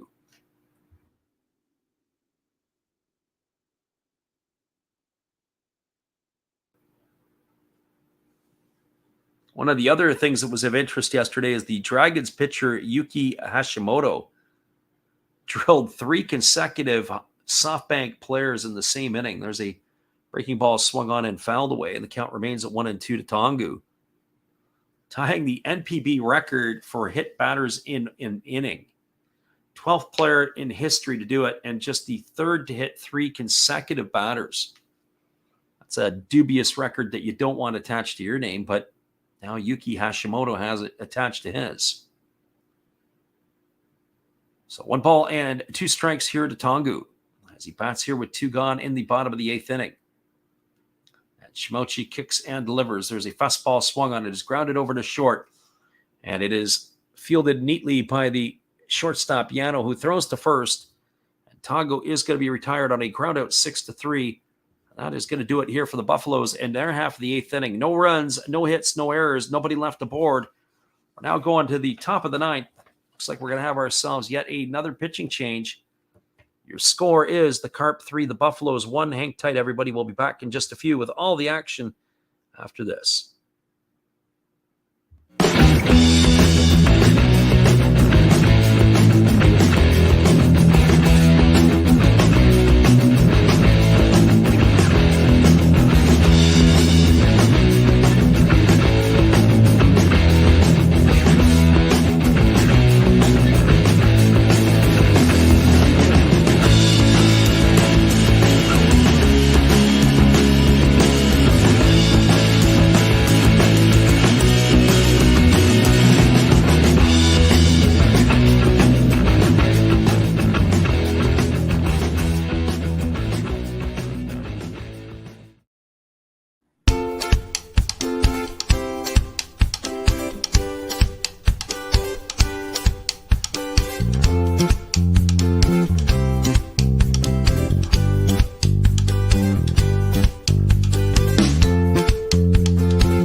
Welcome back, everybody. It is going to be Nobuyushi Yamada coming in, as he is going to be taking over here for Shota Abe. Had himself a pretty easy 1-2-3 inning in the 8th. So Yamada on in relief. He's going to be the 4th pitcher used here tonight by the Buffaloes. The first left-hander that they have employed here in this one since Tajima. It is going to be his 2nd appearance of the year. He's worked 2 1/3 innings. He's allowed 2 hits. He's walked 1. He has struck out none. He has given up 1 earned run, and he's got an ERA of 3.86. The veteran right-hander is making his 206th career appearance in the NPB. He has a 9-20 record, as he was the 31-year-old was originally drafted in the 2009 draft. So Nobuyushi Yamada on in relief here in this one. The attendance at this one tonight, 18,061. We can see that there was not the same crowd as last night. Well, last night we thought it was a sparse crowd. Lots of Carp fans in the stands. Not enough Buffalo fans. So coming to bat here in the bottom half of the inning, as the first pitch is on the way, it's a breaking ball taken for a called strike. The count is quickly 0-1. This is Nirasawa, who came into the ball game. So Yuya Nirasawa here hitting in the spot of Tanaka, and there's a breaking ball that misses down and away. And the count now is 1-1 strike. Nirasawa on the season, batting .171 with no homers and 3 RBIs. And here comes the pitch. That is a fastball taken for a called strike, and the count now goes to 1-2.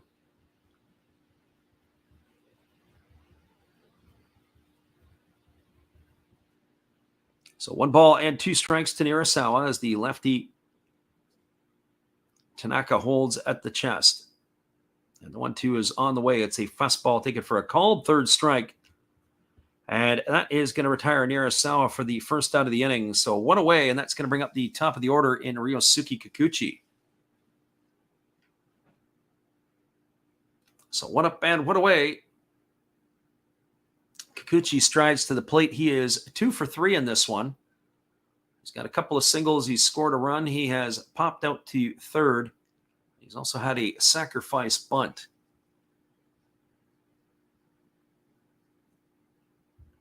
So here comes the first offering, as it is a fastball that pours in for a called strike, and the count is 0-1. As a reminder, when this game is finished, we'll give you a complete roundup around the NPB, and we'll summarize this one as well for you. Kikuchi's raised his average to 300 on the night with these 2 hits that he's had, as he takes a fastball inside for a ball, and the count is 1-1. So 1-1 strike.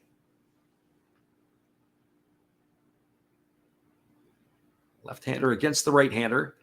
Tanaka kicks and delivers. There is a breaking ball swung on it. Is lifted foul. It's going to get into the seats.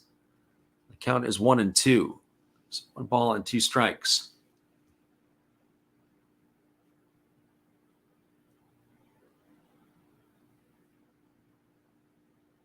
We were working with some of our younger kids tonight and talking about the art of being able to spoil pitches and flick it away and get the bat on the ball so you can get something you can handle to hit. And the Japanese are really good. They use their hands really well.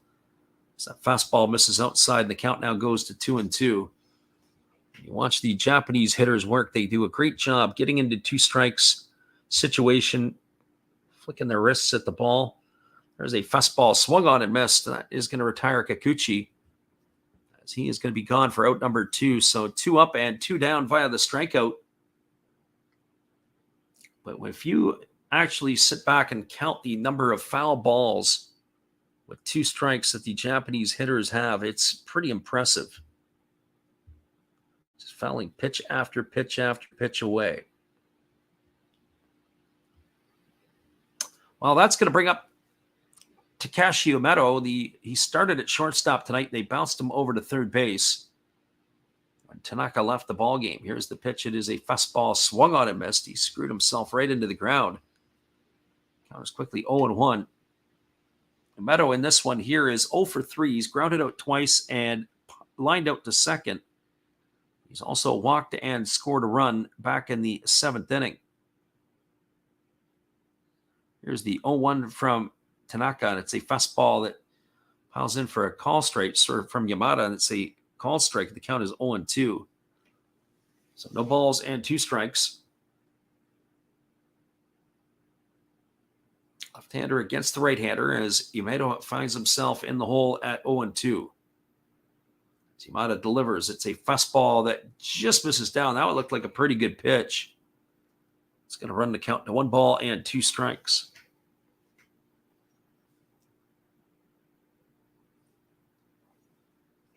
Buffaloes will be down to their last wraps in the bottom of the 9th inning. They're going to have to find some instant offense. There's a fastball swung on and fouled away, and the count remains at 1-2. It'll be Sugimoto, Nishino, and Nakagawa coming to hit in the Buffaloes' half of the 9th. So 1 ball and 2 strikes. Yamato here as he bats with 2 gone in the 9th inning. Back-to-back strikeouts by the lefty Yamada, who kicks and delivers. There's a breaking ball swung on and missed. Yamada comes in and strikes out the side in the 9th inning as the Carp go 1-2-3. No runs, no hits, no errors, nobody left aboard, and the Buffaloes have got their last chance to put some runs on the board. Your score is the Carp 3, the Buffaloes 1. We'll be back with the bottom of the 9th when we return in just a few.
Welcome back, everybody. There is going to be another pitching change for the Hiroshima Carp. It is going to be number 41 entering the ball game. That is going to be Yazaki, who is coming in to try to close this one out. This is Takuya Yazaki, making his 14th appearance of the year. He has 3 wins and no losses. He's got 4 saves. He's worked 12 1/3 innings. He's allowed 6 hits, 6 walks. He's struck out 9. An ERA of 0.73. So pitcher number 3 used here by the Carp tonight. Takuya Yazaki coming in to try to close this one off. Well, and he's going to have to face or go through the scheduled hitters in the lineup: Sugimoto, Nishino, and Nakagawa. Not an easy part here to do it. One would expect if Sugimoto gets on, we're going to see somebody run for him.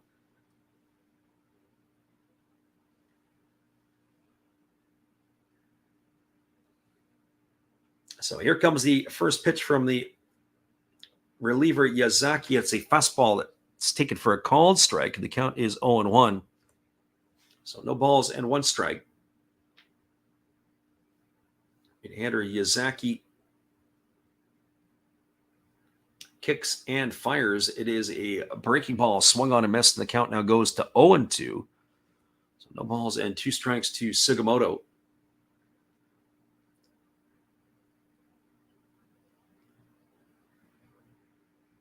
Right-hander against the right-hander.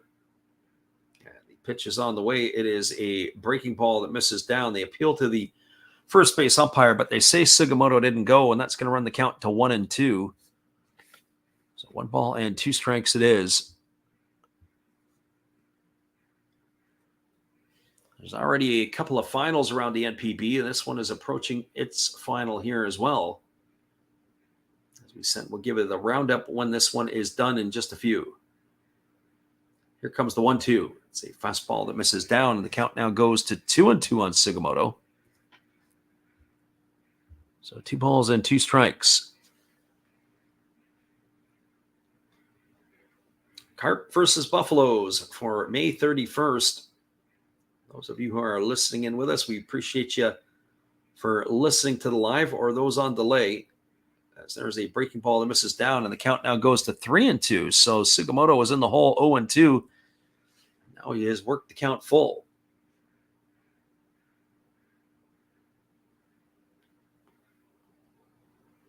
So 3 balls and 2 strikes it is. It looks like they're going to have a pinch hitter on deck. It is going to be Cedeno, who could provide some instant offense if Sugimoto could find his way on. And you got Cedeno coming up to bat for Nishino.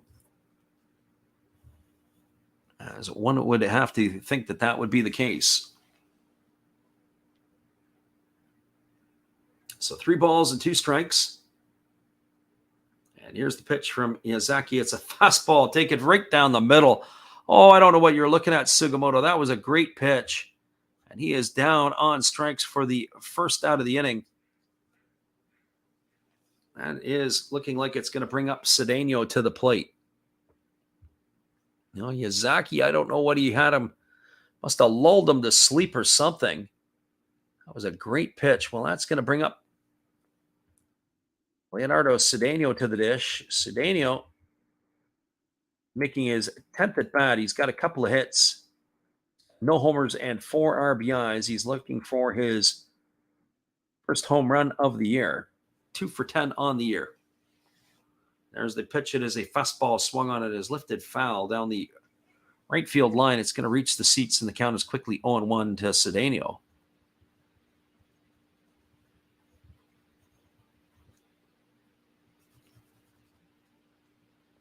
So no balls and 1 strike.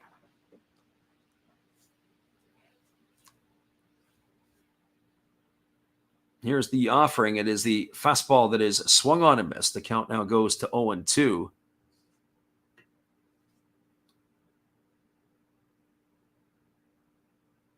So no balls and 2 strikes.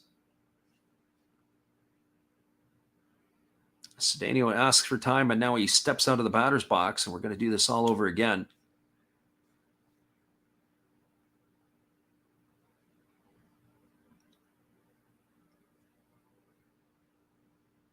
So the right-hander ready to go. Here comes the offering now as he gets himself set. He leans in and he looks at the catcher as he gets his sign. And here comes the pitch. It is a fastball that misses down, and it's stopped by Sakakura. So 1 ball and 2 strikes it is to Cedeno.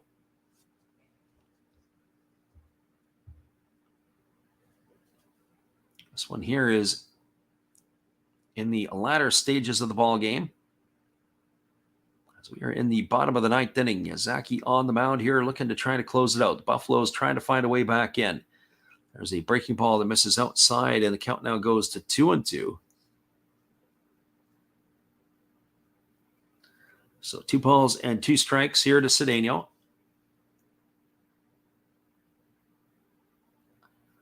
Now the right-hander works to the set position. He kicks and delivers. There's a fastball swung on and missed. Cedeno goes in the books as out number 2. So 2 up and 2 away via the strikeout. That is going to leave it all up to the left fielder, Kai Nakagawa. Well, for Nakagawa, he is 1 for 3 tonight. He has scored the only run for the Buffaloes as he doubled and was brought home by Kotaro Kobayashi back in the 7th inning. So he had grounded into the double play, struck out looking, and doubled and scored that run. 3-1 is your scoreline as Aaron Curry is going to be in line for his 4th win of the year. And there's a first pitch fastball taken for a called strike, and the count is 0-1. The Carp fans are looking for a victory here. Here's the 0-1. It's a breaking ball swung on, and it's lifted foul down the right field line. It's going to reach the seats, and now the count goes to 0-2. So no balls and 2 strikes.